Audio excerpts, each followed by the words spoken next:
So master K അക്കാഡമിയുടെ പുതിയ ഒരു ക്ലാസ്സിലേക്ക് എല്ലാവർക്കും സ്വാഗതം.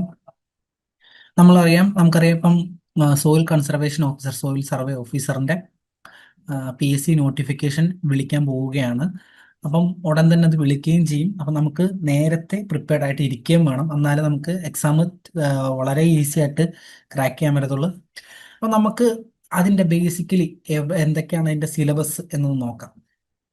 സിലബസ് എന്ന് പറയുമ്പോൾ നമുക്കറിയാം, അഗ്രികൾച്ചർ ആണ് അതിന്റെ മിനിമം ഗ്രാജുവേഷൻ വരുന്നത്, മീൻസ് ക്വാളിഫിക്കേഷൻ വരുന്നത്. അഗ്രികൾച്ചർ ഗ്രാജുവേറ്റ്സിനാണ് എക്സാം എഴുതാൻ പറ്റുന്നത്. അതിനകത്ത് മെയിൻ ആയിട്ട് നമുക്കറിയാവുന്ന ക്രോപ്പ് ഇംപ്രൂവ്മെന്റ്, ഹോർട്ടിക്കൾച്ചർ. ഹോർട്ടിക്കൾച്ചർ അതിന് 30 മാർക്കുണ്ട്. ക്രോപ്പ് പ്രൊഡക്ഷൻ അഗ്രോണമി ഉണ്ട്. അതുപോലെ തന്നെ സോയിൽ കൺസർവേഷൻ ആൻഡ് മാനേജ്മെന്റ് അതിന് 20 മാർക്കുണ്ട്. പിന്നെ ഐ പി എം അല്ല, IPDM, പെസ്റ്റ് ആൻഡ് ഡിസീസ് മാനേജ്മെന്റിന് 20 മാർക്കുണ്ട്. പിന്നെയുള്ള 15 mark social science and economics, എന്ന് വെച്ചാൽ എക്കണോമിക്സും എക്സ്റ്റൻഷനും മാത്രം കവർ ചെയ്യുന്നത് 15 മാർക്കുണ്ട്. അപ്പൊ നമ്മളിവിടെ മെയിൻ ആയിട്ട് കവർ ചെയ്യാൻ പോകുന്നത് എക്കണോമിക്സ് ആൻഡ് എക്സ്റ്റൻഷൻ പോർഷൻസ് ആയിരിക്കും. ഓക്കെ. അപ്പൊ നമ്മൾ ഈ എക്കണോമിക്സ് എക്സ്റ്റൻഷനിൽ നമുക്കറിയാം, നമ്മൾ പഠിച്ചിട്ടുള്ള UGയിൽ അണ്ടർ ഗ്രാജുവേറ്റ് ആയിട്ട് നമ്മൾ പഠിച്ചിട്ടുള്ള എല്ലാ കാര്യങ്ങളും തന്നെയാണ് ഇതിനകത്ത് വരുന്നത്. ചെറിയ കാര്യങ്ങൾ എക്കണോമിക്സിൽ കുറച്ചധികം ചെറിയ കാര്യങ്ങൾ എന്താ പറയുക, റിലേറ്റബിൾ ആയിട്ട് വരും, കറണ്ട് എക്കോണമി ആയിട്ട് വരും. കൂടുതലും soil survey officer, conservation officer എക്സാമുകൾക്ക് ഏറ്റവും കൂടുതൽ മുമ്പ് ചോദിച്ചിട്ടുള്ളതെല്ലാം വളരെ എളുപ്പത്തിൽ, വളരെ സിമ്പിൾ ആയിട്ട് അഗ്രി ഗ്രാജുവേറ്റ്സിന് എഴുതാൻ പറ്റുന്ന ലെവൽ ഓഫ് ചോദ്യങ്ങൾ മാത്രമേ ചോദിച്ചിട്ടുള്ളൂ. പക്ഷെ കട്ട് ഓഫ് ഒരു 50-52 വരും. അപ്പൊ അങ്ങനെ വരുമ്പോൾ നമ്മൾ എങ്ങനെ മാർക്ക് ഹൈ മേടിക്കാം, അപ്പം നമ്മൾ ഏത് സബ്ജക്റ്റിൽ കോൺസെൻട്രേറ്റ് ചെയ്ത് പഠിച്ചാലാണ് നമുക്ക് മാർക്ക് കൂടുതൽ മേടിക്കാൻ നമ്മൾ മനസ്സിലാക്കണം. ഇപ്പം അഗ്രോണമി ഇതെല്ലാം നമ്മൾ പഠിച്ചെടുത്താൽ നമുക്ക് മാർക്ക് കൂടാം എന്ന് പറയുന്ന പോലെ തന്നെ സോഷ്യൽ സയൻസ്, പ്രത്യേകിച്ച് എക്കണോമിക്സിനെ സ്റ്റുഡൻസ് ഏറ്റവും കൂടുതൽ കാണുന്നത് കോൺസെപ്റ്റ് ഓറിയന്റഡ് ആയിട്ടാണ്, അത് പഠിക്കാതെ വിടും. പെട്ടെന്ന് അവസാന നിമിഷം മാത്രം പഠിക്കും. പക്ഷെ അങ്ങനെ അതിനൊരു പ്രശ്നം വെച്ചാൽ നമ്മൾ കോൺസെപ്റ്റ് നേരത്തെ മനസ്സിലാക്കി വെച്ചാൽ എക്കണോമിക്സ് വായിച്ച് വിട്ടാൽ തന്നെ നമുക്ക് ഓർമ്മ വരും. പക്ഷെ എക്സ്റ്റൻഷൻ അല്ലെങ്കിൽ എക്കണോമിക്സിലെ തന്നെ പല തിയറികളും നമുക്ക് തലയിൽ നിൽക്കണം എന്നില്ല, പെട്ടെന്ന് നിൽക്കണം എന്നില്ല. അപ്പൊ നമ്മൾ ഒന്ന് മനസ്സിലാക്കി വെച്ചാൽ, അറ്റ്ലീസ്റ്റ് മനസ്സിലാക്കി വെച്ച് കഴിഞ്ഞാൽ നമുക്ക് ആ ക്വസ്റ്റ്യൻസ് കാണുമ്പോൾ, പ്രത്യേകിച്ച് ക്വസ്റ്റ്യൻസ് കാണുമ്പോൾ നമുക്കത് ഓർമ്മ വരും. ഓരോ ക്വസ്റ്റ്യൻസ് വരുമ്പോൾ ഇപ്പം നമ്മളവിടെ ബേസിക്കലി നമ്മൾ നോക്കുന്നത് ബേസിക് കോൺസെപ്റ്റ്സ് ഓഫ് എക്കണോമിക്സ് ഉണ്ട്. അതിനകത്ത് നമുക്കറിയാവുന്ന പഠിച്ചിട്ടുള്ളത് ഗുഡ്സ്, സർവീസസ്, ഡിമാൻഡ്, യൂട്ടിലിറ്റി, ഇതിനെല്ലാം ക്ലാസിഫിക്കേഷൻസ് ഉണ്ട്. പ്രശ്നം എന്ന് വെച്ചാൽ ഇതെല്ലാം കേൾക്കുമ്പോൾ ഒരുപോലെ തന്നെ ഇരിക്കും എന്നുള്ളതാണ് ഇതിന്റെ ഏറ്റവും വലിയ ഡ്രോബാക്ക് എന്ന് പറഞ്ഞാൽ. നമ്മൾ എക്കണോമിക്സിൽ കേൾക്കുന്ന പല തിയറികളും അസംഷൻസ് ബേസ്ഡ് ആണ്. അപ്പം നമ്മളത് കേൾക്കുമ്പോൾ എന്താ പറയുക, ഇതെല്ലാം ഒരുപോലെ ഇരിക്കുകയാണ്, ഇതിനകത്ത് ഏതാണ് ഉത്തരം. നമുക്കൊരു ക്വസ്റ്റ്യൻ എപ്പോഴും ചെയ്യുമ്പം ഡിസ്റ്റിങ്ക്റ്റ് ആയിട്ടുള്ള ഓപ്ഷൻസ് വരുമ്പോൾ നമുക്ക് വളരെ എളുപ്പത്തിൽ ഉത്തരം കണ്ടുപിടിക്കാൻ പറ്റും. നമുക്ക് എലിമിനേഷൻ മെത്തേഡ് ഉണ്ട്, പല മെത്തേഡ് വഴി നമുക്കത് ചെയ്യാൻ പറ്റും. പക്ഷേ ഇങ്ങനെയുള്ള സബ്ജക്റ്റുകളിലുള്ള ഏറ്റവും വലിയ പ്രശ്നം, എങ്ങാനും എക്സാം ടഫ് ആക്കി കഴിഞ്ഞാൽ നമുക്ക് ഉത്തരം ചെയ്യാൻ പറ്റാത്ത രീതിയിൽ അവർക്ക് ഓപ്ഷൻസ് ഇടാൻ പറ്റും. നമുക്ക് ഉത്തരം അറിയാവുന്നതായിരിക്കും, പക്ഷെ ഒന്നിൽ കൂടുതൽ ഉത്തരം വരുന്ന രീതിയിൽ ഓപ്ഷൻസ് ഇട്ട് കഴിഞ്ഞാൽ നമുക്ക് ഭയങ്കര ബുദ്ധിമുട്ടായിരിക്കും. അത് സത്യത്തിൽ ക്വസ്റ്റ്യൻസിന്റെ ഡിഫിക്കൽട്ടി അവിടെയാണ് നിൽക്കുന്നത്. ഓപ്ഷൻസ് എത്രമാത്രം ഡിഫിക്കൽട്ട് ആണ് എന്നുള്ളത് വെച്ചിട്ടാണ്. അപ്പം അപ്പം നമ്മൾ ഒത്തിരി ഇതിനെക്കുറിച്ച് സംസാരിക്കുകയല്ല, നമുക്ക് എങ്ങനെ ഒരു എക്സാമിന് എങ്ങനെ നമ്മൾ ക്വസ്റ്റ്യൻസിനെ അഭിമുഖീകരിക്കണം എന്നുള്ളതാണ് നോക്കുന്നത്. അതിന് നമ്മൾ ഏറ്റവും കൂടുതൽ ചിന്തിക്കേണ്ട ഒരു കാര്യം എന്ന് വെച്ച് കഴിഞ്ഞാൽ, ഒരു വിദ്യാർത്ഥി അല്ലെങ്കിൽ ഒരു സ്റ്റുഡന്റ് എക്സാം എഴുതുന്ന സമയത്ത് ഏറ്റവും കൂടുതൽ ചിന്തിക്കുക എക്സാമിനറിന്റെ പോയിന്റ് ഓഫ് വ്യൂവിൽ ചിന്തിക്കാൻ ശ്രമിക്കും. അത് ഏതായിരിക്കാം എക്സാമിനർ ചിന്തിച്ചത് എന്ന് ചിന്തിക്കുന്നത് കൊണ്ടാണ് പല ഉത്തരങ്ങളും തെറ്റുന്നത്. കാരണം ചിലപ്പോൾ ഒരു ക്വസ്റ്റ്യൻ ഉത്തരം ചിലപ്പോൾ ഒന്ന് മാത്രമേ ഉണ്ടാവുള്ളൂ, ചിലപ്പോൾ രണ്ടുണ്ടാവും എന്ന് ചിന്തിച്ച് നമ്മൾ പോകുന്നത്. അപ്പോൾ നമ്മൾ നീറ്റ് എഴുതി അങ്ങനെ എക്സാമുകൾ എഴുതുമ്പോൾ വളരെ ഹൈലി കോമ്പറ്റേറ്റീവ് എക്സാംസ് എഴുതി നമ്മൾ അങ്ങനെ ചിന്തിക്കും. സോ ബട്ട് എക്സാമിനറിന്റെ പോയിന്റ് ഓഫ് വ്യൂവിൽ ചിന്തിക്കണം. അപ്പം അത് എക്കണോമിക്സിന്റെ കേസിൽ അങ്ങനെ നമ്മൾ ചിന്തിക്കേണ്ട ആവശ്യമില്ല. കാരണം പ്യുവർ ഫാക്ട്സുകളെ ബേസ് ചെയ്തിട്ടാണ് എക്കണോമിക്സിനകത്ത് വരുന്നത്. എക്കണോമിക്സ് മാത്രമല്ല, ബാക്കിയുള്ള സബ്ജക്റ്റും അങ്ങനെ തന്നെ. ഞാനിപ്പം എൻ്റെ കോർ സബ്ജക്ട് ഇതായതുകൊണ്ട് ഞാനതങ്ങ് പറയാണ്. അപ്പം നമ്മൾ പ്രീവിയസ് മുൻകാലത്തിൽ 2023 ചോദിച്ച ചോദ്യങ്ങളിലൊക്കെ സത്യത്തിൽ വളരെ ഡയറക്റ്റ് ആയിട്ടുള്ള ഉത്തരങ്ങളാണ് ഏറ്റവും കൂടുതലുള്ളത്. പക്ഷേ കുറച്ചുകൂടെ എന്താ പറയണ്ട ആസ്പെക്ട്സ് ഇപ്പൊ നമുക്ക് ഇതിനകത്ത് കാണാം. ഇതിനകത്ത് ഫിനാൻസിന്റെ കാര്യമോ അല്ലെങ്കിൽ ട്രേഡ് ഒന്നും അങ്ങനെ പറയാറുമില്ല, പക്ഷെ പറയാൻ പറ്റില്ല. ഇനി അങ്ങോട്ട് ഇന്റർനാഷണൽ ട്രേഡ് ചോദിക്കാം. ഫിനാൻസിന്റെ ഇപ്പം ബാലൻസ് ഷീറ്റ് ഒന്നും ചോദിച്ചിട്ടില്ല ഇതുവരെ, പക്ഷെ balance sheet, asset liability ratio, ഡെപ്റ്റ് ഇക്വിറ്റി റേഷ്യോ, അങ്ങനെ പല സാധനങ്ങൾ നമുക്ക് ചോദിക്കാം.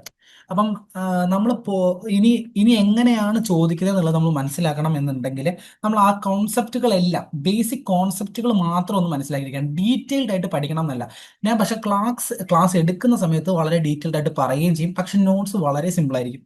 അതിനകത്ത് കണ്ടന്റിനകത്ത് എന്താ പറയാ, സിമ്പിൾ ആയിട്ട് എന്താണോ വേണ്ടത് അത് മാത്രം അതിനകത്ത് പറയും.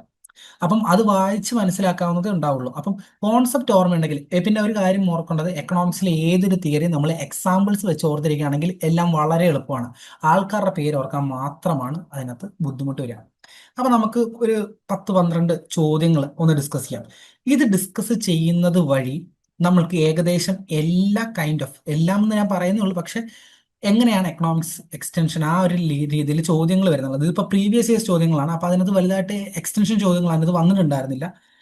അതിന് മുമ്പത്തേലുണ്ട്. അപ്പൊ ഞാനിപ്പോൾ ഇട്ടതിനകത്ത് എക്സ്റ്റൻഷൻ ചോദ്യങ്ങൾ വരുന്നത് ജസ്റ്റ് ബേസിക്കലി എക്കണോമിക് പാർട്ട് മാത്രമായിട്ട് എടുത്തിട്ടാണ് ഇട്ടേക്കുന്നത്. അപ്പം നമുക്ക് ക്വസ്റ്റ്യൻസ് ആൻഡ് ആൻസർ ഡിസ്കസ് ചെയ്യാം. അത് ഡിസ്കസ് ചെയ്യുന്ന എങ്ങനെ, അല്ലെങ്കിൽ എങ്ങനെയാണ് അത് ചെയ്യേണ്ടത് എന്നുള്ളതാണ് നമ്മൾ ഈ ക്ലാസ്സിൽ ബേസിക്കലി നോക്കുന്നത്. ഇത് ബിഗിനേഴ്സ് ലെവലിലായിരിക്കും ഇത് പറയുക. കുറച്ചുകൂടി അഡ്വാൻസ്ഡ് ആയിട്ട് അറിയാവുന്നവരുണ്ടെങ്കിൽ ആ രീതിയിലും ഇത് പറയുന്നുണ്ടാവും.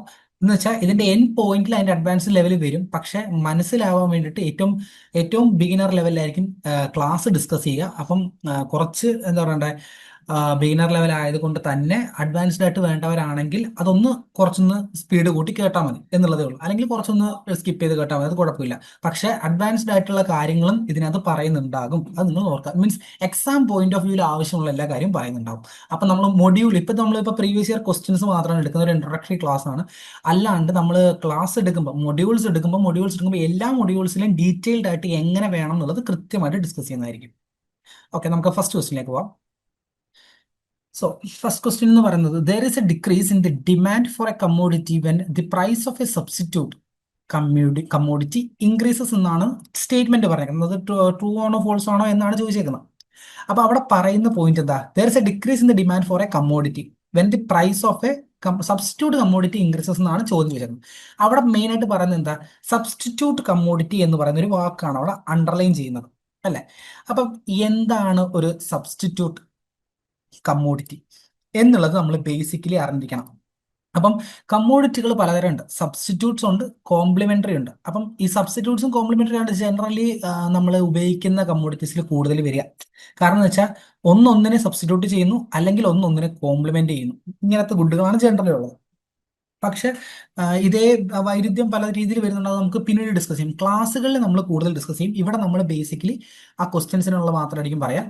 അപ്പം ഇവിടെ സബ്സ്റ്റിറ്റ്യൂട്ട് കമ്മോഡിറ്റി എന്ന് പറഞ്ഞാൽ നമ്മൾ എപ്പോഴേ ഇപ്പൊ ഈ ക്വസ്റ്റ്യൻ കണ്ടു കഴിഞ്ഞാൽ നിങ്ങൾ ബേസിക്കലി ആലോചിക്കേണ്ടത് അവിടെ രണ്ട് സബ്സ്റ്റിറ്റ്യൂട്ട് കമ്മോഡിറ്റികൾ ഓർക്കുക. ഇപ്പൊ നമുക്ക് എല്ലാവർക്കും അറിയാവുന്ന സിമ്പിൾ ആയിട്ടുള്ള എക്സാമ്പിൾസ് ആണ് ടീയും കോഫി.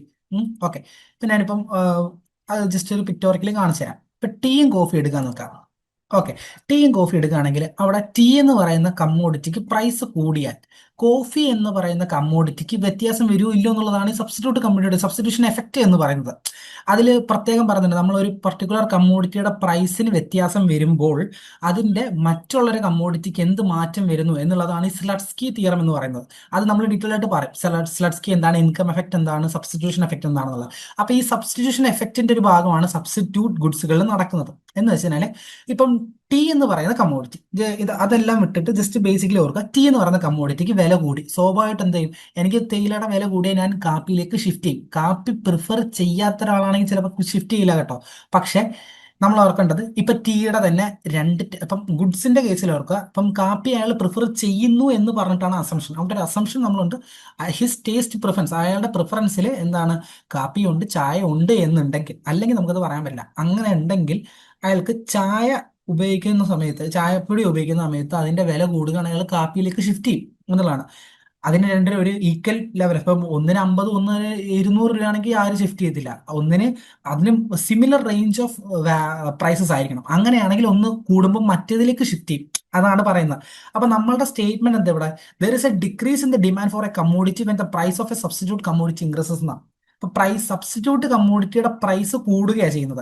അപ്പം എന്താ വെച്ചാൽ തേയിലയുടെ പ്രൈസ് കൂടി കഴിഞ്ഞാൽ സ്വാഭാവികമായിട്ട് കാപ്പിയുടെ എന്താ കൂടേണ്ടത്? ഡിമാൻഡ് കൂടുകയാണ് ചെയ്യേണ്ടത്. പക്ഷെ ഇവിടെ എന്താ പറയുന്നത്? There is a decrease in the demand for a commodity എന്നാ പറയുന്നത്. അപ്പൊ അത് തെറ്റാണ്. അതാണ് നമ്മളിവിടെ കാണിച്ചേക്കുന്നത്. നമുക്കവിടെ കാപ്പിയുണ്ട്, ചായ ഉണ്ട്. അപ്പൊ അല്ലെങ്കിൽ ഈ രണ്ട് കമ്മോഡിറ്റിയിൽ എന്താ പറയണ്ടേ? അവിടെ ഈ രണ്ട് കമ്മോഡിറ്റിയിൽ ഒരു കമ്മോഡിറ്റിയുടെ പ്രൈസിന് വ്യത്യാസം വന്നാൽ മറ്റേതിന്റെ ക്വാണ്ടിറ്റി ഡിമാൻഡിന് വ്യത്യാസം വരണം എന്നാണ് നമ്മൾ അവിടെ പറയുന്നത്. Okay, I hope that's clear. നമുക്ക് അടുത്ത സെക്കൻഡ് ക്വസ്റ്റിനിലേക്ക് പോവാം. ഓക്കെ, ഇനി dash can be measured by the area under the demand curve and above the commodity price എന്നുള്ളതാണ് ക്വസ്റ്റ്യൻ. അപ്പൊ അതിനകത്ത് തന്നിരിക്കുന്ന ഓപ്ഷൻസ് എന്തൊക്കെയാ? ഒന്ന് producer surplus, consumer welfare, producer welfare. Okay, അപ്പം ഇത് നാലാണ് ഓപ്ഷൻസ്. അപ്പൊ നമുക്ക് സത്യത്തിൽ ഈ ക്വസ്റ്റ്യനെ ഇതിപ്പം ഒരു ഉത്തരം അറിയാത്ത ഒരാൾക്ക് എങ്ങനെ ക്രാക്ക് ചെയ്യാന്നുള്ളത് ഞാൻ പറഞ്ഞുതരാം. എന്ന് വെച്ചാൽ ഇതിപ്പം just dash can be measured by the area under the demand curve and above the commodity price. ഒന്നും പഠിക്കാത്ത ഒരാൾക്ക് ചിലപ്പോൾ ഒന്നും ചെയ്യാൻ പറ്റില്ല. പക്ഷെ ഒരു ബേസിക് ഐഡിയ ഉള്ള ഒരാൾക്ക്, ഇപ്പൊ പെട്ടെന്ന് കൺസ്യൂമർ സർപ്ലസോ പ്രൊഡ്യൂസർ സർപ്ലസോ എന്താണെന്ന് അറിയാത്ത ഒരാൾക്ക്, പെട്ടെന്ന് ഓർമ്മയില്ലാത്ത ഒരാൾക്ക് ചെയ്യാൻ പറ്റുന്ന ഒരു കാര്യം ഞാൻ പറഞ്ഞത്. ഇപ്പൊ ഇതിനകത്ത് നമ്മൾ നോക്കുക, ക്വസ്റ്റ്യൻ വായിക്കുമ്പോൾ dash can be measured by the area under the demand curve അല്ലേ ചോദിച്ചേക്കുന്നത്, and above the commodity price. ഈ ഏരിയ ഒക്കെ വിട്ടിട്ട് ഇതിനകത്ത് നോക്കുക, ഡിമാൻഡ് കർവ് എന്നാണ് ചോദിച്ചേക്കുന്നത് അല്ലെ. ഈ ഡിമാൻഡ് എന്ന് പറയുന്നത് എന്തുമായിട്ട് ബന്ധപ്പെട്ടതാണ്?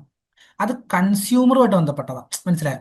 കൺസ്യൂമറുമായിട്ട് ബന്ധപ്പെടുന്നതാണ് എപ്പോഴും ഡിമാൻഡ് കർവിന്റെ കാര്യങ്ങൾ. സപ്ലൈ കർവിലാണ് യഥാർത്ഥത്തിൽ പ്രൊഡ്യൂസേഴ്സിനെ കുറിച്ച് മെൻഷൻ ചെയ്യുന്നത്. അപ്പം സ്വാഭാവികമായിട്ട് അതിനകത്ത് അപ്പം വരാൻ വരുന്ന രണ്ട് ഓപ്ഷൻ, ഒന്ന് കൺസ്യൂമർ സർപ്ലസും ഒന്ന് consumers വെൽഫെയറോ.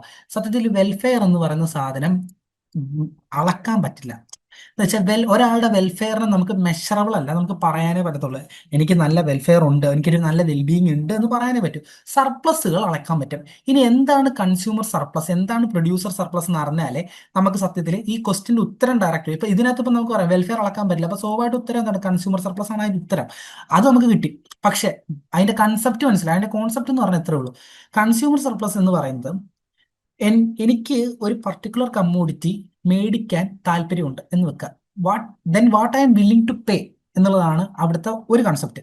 What I am willing to pay, difference between what I am willing to pay and what I actually paid എന്ന് പറയുന്നതാണ് തരത്തിൽ എന്തെന്ന് പറയുന്നത് കൺസ്യൂമർ സർപ്ലസ് എന്ന് പറയുന്നത്.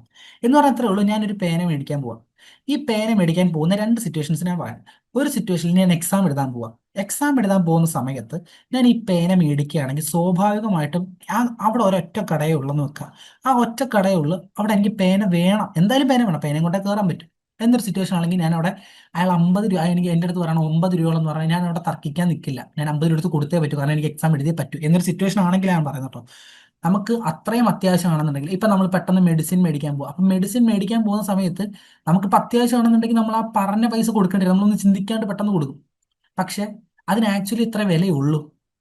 എന്ന് വെച്ചാൽ ഞാനിപ്പോൾ എത്രയാണോ കൊടുക്കാൻ തരും, എൻ്റെ യൂട്ടിലിറ്റി എന്ന് ഉദ്ദേശിക്കുന്നത് എൻ്റെ മൂല്യം, അവിടുത്തെ വാല്യൂ ആണ് മൂല്യം. യൂട്ടിലിറ്റി എന്ന് പറഞ്ഞാൽ എനിക്ക് ആ എത്ര ആവശ്യമുണ്ട്, എനിക്ക് ആ പർട്ടിക്കുലർ കമ്മോഡിറ്റി എത്ര ആവശ്യമുണ്ട് എന്ന് പറയുന്നത് അത് തീരുമാനിക്കുന്നതാണ് നമ്മുടെ യൂട്ടിലിറ്റി. അപ്പോൾ എനിക്ക് ഭയങ്കര യൂട്ടിലിറ്റിയാണ്. ഇപ്പോൾ എക്സാം എഴുതുന്ന മുമ്പ് ആ പേന ഭയങ്കര യൂട്ടിലിറ്റിയാണ്. അപ്പോൾ അങ്ങനെയുള്ളൊരു സമയത്ത് എന്ത് ചെയ്യും, ഞാൻ ആ പേനയ്ക്ക് വേണ്ടിയിട്ട് എത്ര പൈസ കൊണ്ടും കൊടുക്കാൻ തയ്യാറാണ്. എന്ന് വെച്ചാൽ എനിക്ക് അതിനൊരു മാക്സിമം റേഞ്ച് ഉണ്ട്. ഇപ്പം ഞാൻ പറയാം ഒരു 50 രൂപ എന്ന് വെച്ച് ഫോർ എക്സാമ്പിൾ, അങ്ങനെയാണ്. പക്ഷേ അതിൻ്റെ യഥാർത്ഥ വില 10 രൂപയുള്ളൂ. അപ്പൊ അതിന്റെ 40 രൂപ എന്ന് പറയുന്നത് എന്താ? എന്റെ കൺസ്യൂമർ സർപ്ലസ് ആണ്. എന്ന് വെച്ചാൽ ഞാൻ 10 രൂപ കൊടുക്കേണ്ടി വന്നുള്ളൂ, എനിക്ക് യൂട്ടിലിറ്റി 50 രൂപ ഉണ്ട്. മനസ്സിലായോ? ആ 40ന്റെ വ്യത്യാസം എന്ന് പറയുന്നത് അവിടുത്തെ യൂട്ടിലിറ്റി അല്ലെങ്കിൽ സോറി അവിടുത്തെ കൺസ്യൂമർ സർപ്ലസ് ആണ് അവിടുത്തെ. അതാണ് കൺസ്യൂമർ സർപ്ലസിന്റെ ബേസിക് കോൺസെപ്റ്റ് എന്ന് പറയുന്നത്. അത് എന്ന് പറയുന്നത് നമ്മൾ കണ്ട ഇതിനകത്ത് കാണിക്കുന്നില്ല. ഡിമാൻഡ് കർവും പ്രൈസ് എന്ന് പറഞ്ഞാൽ ഇപ്പോൾ ഒരു കമ്മോഡിറ്റിക്ക് ഒരു പ്രൈസ് ഫിക്സ്ഡ് ആയിരിക്കില്ലേ, അതാണ് ഈ പ്രൈസ് ലൈൻ എന്ന് പറയുന്നത്. ഓക്കെ, ഇത് പ്രൈസ് ലൈൻ ആണ്. അപ്പൊ ഇത് ഡിമാൻഡ് കർവാണ്. അപ്പൊ ഡിമാൻഡ് കർവും പ്രൈസ് ലൈനും കൂടെ വരുന്ന ഗ്രാഫാണ് യഥാർത്ഥത്തിൽ. അത് ആ ഗ്രാഫിലെ ഈ ഏരിയ ഉണ്ടോ, ഈ ഏരിയ ആണ് യഥാർത്ഥത്തിൽ എന്തെന്ന് പറയുന്നത് കൺസ്യൂമർ സർപ്ലസ് എന്ന് പറയുന്നത്. ഈ ഏരിയ ആണ് കൺസ്യൂമർ സർപ്ലസ്. ഇനി എന്താണ് producer surplus? Consumer surplus okay മനസ്സിലായി. അപ്പൊ ഇനി എന്താണ് പ്രൊഡ്യൂസർ സർപ്ലസ് എന്ന് നമുക്ക് നോക്കാം. പ്രൊഡ്യൂസർ സർപ്ലസ് എന്ന് പറയുന്നത് ഇതേ സംഭവം. ഞാനൊരു പ്രൊഡ്യൂസർ ആണെങ്കിൽ ഞാൻ വിൽക്കാൻ ആഗ്രഹിക്കുന്ന ഒരു പൈസ ഉണ്ടാവും അല്ലെ. മനസ്സിലായി? ഇപ്പം എനിക്ക് ആ പേന വിൽക്കാൻ എനിക്ക് ആഗ്രഹം 50 രൂപയാണ്, പക്ഷെ എനിക്ക് കിട്ടുന്ന വില 20 രൂപയാണ്. അങ്ങനെ സോറി അങ്ങനെയല്ല, എന്ന് വെച്ചാൽ എനിക്ക് അവിടെ ആ പ്രൊഡ്യൂസർ വാട്ട് ഹീസ് ആക്ച്വലി, നമ്മൾ പറഞ്ഞ പ്രൊഡ്യൂസർ സർപ്ലസ് എന്ന് പറയുമ്പോൾ യഥാർത്ഥത്തിൽ ഇപ്പൊ നമ്മൾ അതിന്റെ ലൈൻ വരയ്ക്കാം. ഓക്കെ, ഇപ്പം ഇതാണ് സപ്ലൈ കർവ് എന്ന് വിചാരിക്കുക. ജസ്റ്റ് ഒന്ന് കൺസിഡർ ചെയ്യുക, സപ്ലൈ കർവ് ഇതാണെന്ന് വിചാരിക്കാം. അപ്പൊ സപ്ലൈ കർവ് ഇതാണെങ്കിൽ ഈ പോയിന്റിലാണല്ലോ പ്രൈസ് തട്ടുന്നത്. ഓക്കെ, അപ്പം ഈ ഏരിയ ഉണ്ടോ, ഈ പ്രൈസ് ലൈനും ഈ സപ്ലൈ കർവിടെ വരുന്ന ഈ ഏരിയ ആണ് യഥാർത്ഥത്തിൽ പ്രൊഡ്യൂസർ സർപ്ലസ് എന്ന് പറയുന്നത്. യഥാർത്ഥത്തിൽ ഇവിടെ ഉദ്ദേശിക്കുന്നത് പ്രൊഡ്യൂസർ പ്രൊഡ്യൂസർ ഒരു മിനിമം എമൗണ്ടിലെങ്കിലും വെക്കണമെന്നായിരിക്കും. കാരണം എന്ന് വെച്ചാൽ അയാൾക്ക് ഒരു പർട്ടിക്കുലർ കമ്മോഡിറ്റി ഉണ്ടാക്കാൻ എടുത്ത പൈസ 50 രൂപയാണെന്ന് വെക്കുക. ഈ 50 രൂപ എങ്കിലും എനിക്ക് അതിനകത്ത് കിട്ടണമെന്നായിരിക്കും അയാൾ ചിന്തിക്കുന്നത്. അല്ലെ, ഞാൻ ചെലവാക്കി എന്റെ പൈസ എങ്കിലും കിട്ടണമെന്നായിരിക്കും അയാൾ ചിന്തിക്കുന്നത്. അപ്പം the minimum amount that he's willing to accept അല്ലെങ്കിൽ വില്ലിംഗ് ടു സെല്ല് ചെയ്യാൻ എടുക്കുന്ന ആ minimum amount to the actual amount he get എന്നുള്ളതാണ് ആ പ്രൊഡ്യൂസർ സർപ്ലസ്. എന്ന് വെച്ചാൽ സപ്ലൈ കർവ് ഇങ്ങനെയും പ്രൈസ് ഇങ്ങനെയും എന്ന് വെച്ചിട്ട് സോറി ഇങ്ങനെയാണ് വരുന്നതെങ്കിൽ എന്താ ഇത്രയേ ഉള്ളൂ പ്രൊഡ്യൂസർ സർപ്ലസ് ആണ്. പ്രൊഡ്യൂസർ സർപ്ലസ് വളരെ കുറവാണെന്നാണ് അതിനവിടെ അർത്ഥം. ഇത് വെച്ചിട്ട് സത്യത്തിൽ ഈ പ്രൊഡ്യൂസർ സർപ്ലസ് ഇത്രയും ഇപ്പോൾ കൺസ്യൂമർ സർപ്ലസ് ഇത്ര ഉണ്ടെന്ന് പറഞ്ഞാൽ സത്യത്തിൽ അവിടെ വെൽഫെയർ കൺസ്യൂമറിന് എന്താ സംഭവിക്കുന്നതെന്നാ സത്യത്തിൽ കൺസ്യൂമർ വെൽഫെയർ അവിടെ കൂടുന്നു എന്നാണ് നമുക്ക് അത് തിയറട്ടിക്കലി പറയാം. സർപ്ലസ് കൂടുമ്പോൾ തിയറട്ടിക്കലി നമുക്ക് പറയാം ഓ അയാളുടെ വെൽഫെയർ കൂടുന്നുണ്ടാവും എന്ന് നമുക്ക് പറയാം. പ്രൊഡ്യൂസറിന്റെ സർപ്ലസ് ആണ് ഇത് കൂടുന്നതനുസരിച്ച് ഇതിപ്പോ ഇത്രയായിരുന്നു ഇത്രയാണെങ്കിലോ അപ്പൊ അത്രയാണെങ്കിൽ അയാളുടെ പ്രൊഡ്യൂസർ സർപ്ലസ് കൂടുന്നു എന്ന് നമുക്ക് വേണമെങ്കിൽ പറയാം എന്നുള്ളതേ ഉള്ളൂ. അപ്പം സോറി പ്രൊഡ്യൂസർ വെൽഫെയർ കൂടുന്നു എന്ന് നമുക്ക് പറയാം. പ്രൊഡ്യൂസർ സർപ്ലസ് അവിടെ കൂടുതലാണ്, പക്ഷെ വെൽഫെയർ നമുക്ക് കൂടുന്നു എന്ന് പറയാനേ പറ്റൂ. ബട്ട് ആക്ച്വലി അതിനൊരു പ്രൂഫ് ഇല്ല എന്നുള്ളതാണ്. ഐ ഹോപ്പ് അത് മനസ്സിലായെന്ന് തോന്നുന്നു. അപ്പൊ കൺസ്യൂമർ സർപ്ലസിന്റെ ബേസിക് ഐഡിയ മനസ്സിലാക്കുക, പ്രൊഡ്യൂസർ സർപ്ലസിന്റെ. അപ്പൊ രണ്ടും കൂടെ നമ്മൾ ഈ പോയിന്റ് ഉണ്ടല്ലോ ഇത് രണ്ടും കൂടെ കൂട്ടിമുട്ടുന്ന ഈ പോയിന്റ് ആണ് ഇക്വിലിബ്രിയം പോയിന്റ്. അതെല്ലാവർക്കും അറിയായിരിക്കും ഇക്വിലിബ്രിയം പോയിന്റ്. ഓക്കെ, ഇനി തേർഡ് ക്വസ്റ്റ്യനിലേക്ക് നമുക്ക് പോവാം. So, a product pricing strategy by which a firm charges the highest initial price that customers will pay and then lowers it over time. ഇത് സത്യത്തില് അന്ന് ചോദിച്ച സമയത്ത് ഒരു നല്ല ചോദ്യമായിരുന്നു. കാരണം ഇത് ആൾക്കാർക്ക് അറിയില്ല. പിന്നെ ഓപ്ഷൻസ് വെച്ചിട്ട് കുത്താം എന്നുള്ളത് നമുക്ക് പറയാൻ പറ്റും എന്നുള്ളതാ. അപ്പം നോക്കിയാൽ നമുക്ക് മനസ്സിലാവും ഇതിനകത്ത് പ്രോഡക്റ്റ് പെനിട്രേഷൻ എന്ന് പറഞ്ഞ ഓപ്ഷൻ ഉണ്ട്, പ്രൈസ് സ്കിമ്മിങ് ഉണ്ട്, പിന്നെ ഉള്ളത് പ്രോഡക്റ്റ് മിക്സ് ആണ്. ഇപ്പൊ നൺ ഓഫ് ദി എബോ ആയതുകൊണ്ട് നമ്മൾ കുഴപ്പമില്ല, നമ്മൾ ചിന്തിക്കില്ല നൺ ഓഫ് ദി എബോ ഒക്കെ. മൂന്ന് ഓപ്ഷൻസ് ആണ് ഉള്ളത്. അപ്പൊ ഇതിനകത്ത് പറയുന്നത് എന്താ, ഒരു പ്രൈസിങ് സ്ട്രാറ്റജിയാണ് ഇവിടെ പറയുന്ന സ്റ്റേറ്റ്മെന്റ് ഇതാണ്. This is A pricing strategy. ഈ എന്റെ പ്രൈസിങ് സ്ട്രാറ്റജിയിൽ എന്റെ ഫേം ഞാൻ ഉപയോഗിക്കുന്ന കണ്ടീഷൻ എന്ന് വെച്ച് കഴിഞ്ഞാൽ ഞാൻ ആദ്യം ഇറക്കുന്ന എന്റെ കമ്മോഡിറ്റി ഏത് എക്സ് എന്ന് പറയുന്ന കമ്മോഡിറ്റി ഞാൻ എന്റെ മാർക്കറ്റിലോട്ട് ഇറക്കുമ്പം ഞാനതിന് ഭയങ്കര പൈസ ഇടും. അങ്ങനെ ഭയങ്കരമായ ഒരു ഭീമമായ പൈസ മേടിച്ചിട്ട് ഗ്രാജുവലി ഓവർ ദി ടൈം ഞാൻ ആ പൈസ അങ്ങ് കുറയ്ക്കും എന്നാണ് പറയുന്നത്. ഇത് ഏത് കൺസെപ്റ്റിലാണ് വരുന്നത് എന്നുള്ളതാണ്. ഇതിന്റെ പേരെന്താണെന്നാണ് ഉദ്ദേശിക്കുന്നത്. അപ്പൊ പ്രോഡക്റ്റിന്റെ പെനിട്രേഷൻ ആണോ അതോ പ്രൈസ് സ്കിമ്മിങ് ആണോ പ്രോഡക്റ്റ് മിക്സ് ആണോ എന്നാണ് ചോദിച്ചിരിക്കുന്നത്. ഓക്കെ, അപ്പം പ്രോഡക്റ്റ് പെനിട്രേഷൻ ഉദ്ദേശിക്കുന്നത് പ്രൈസ് പെനിട്രേഷൻ ആണ് സത്യത്തില്.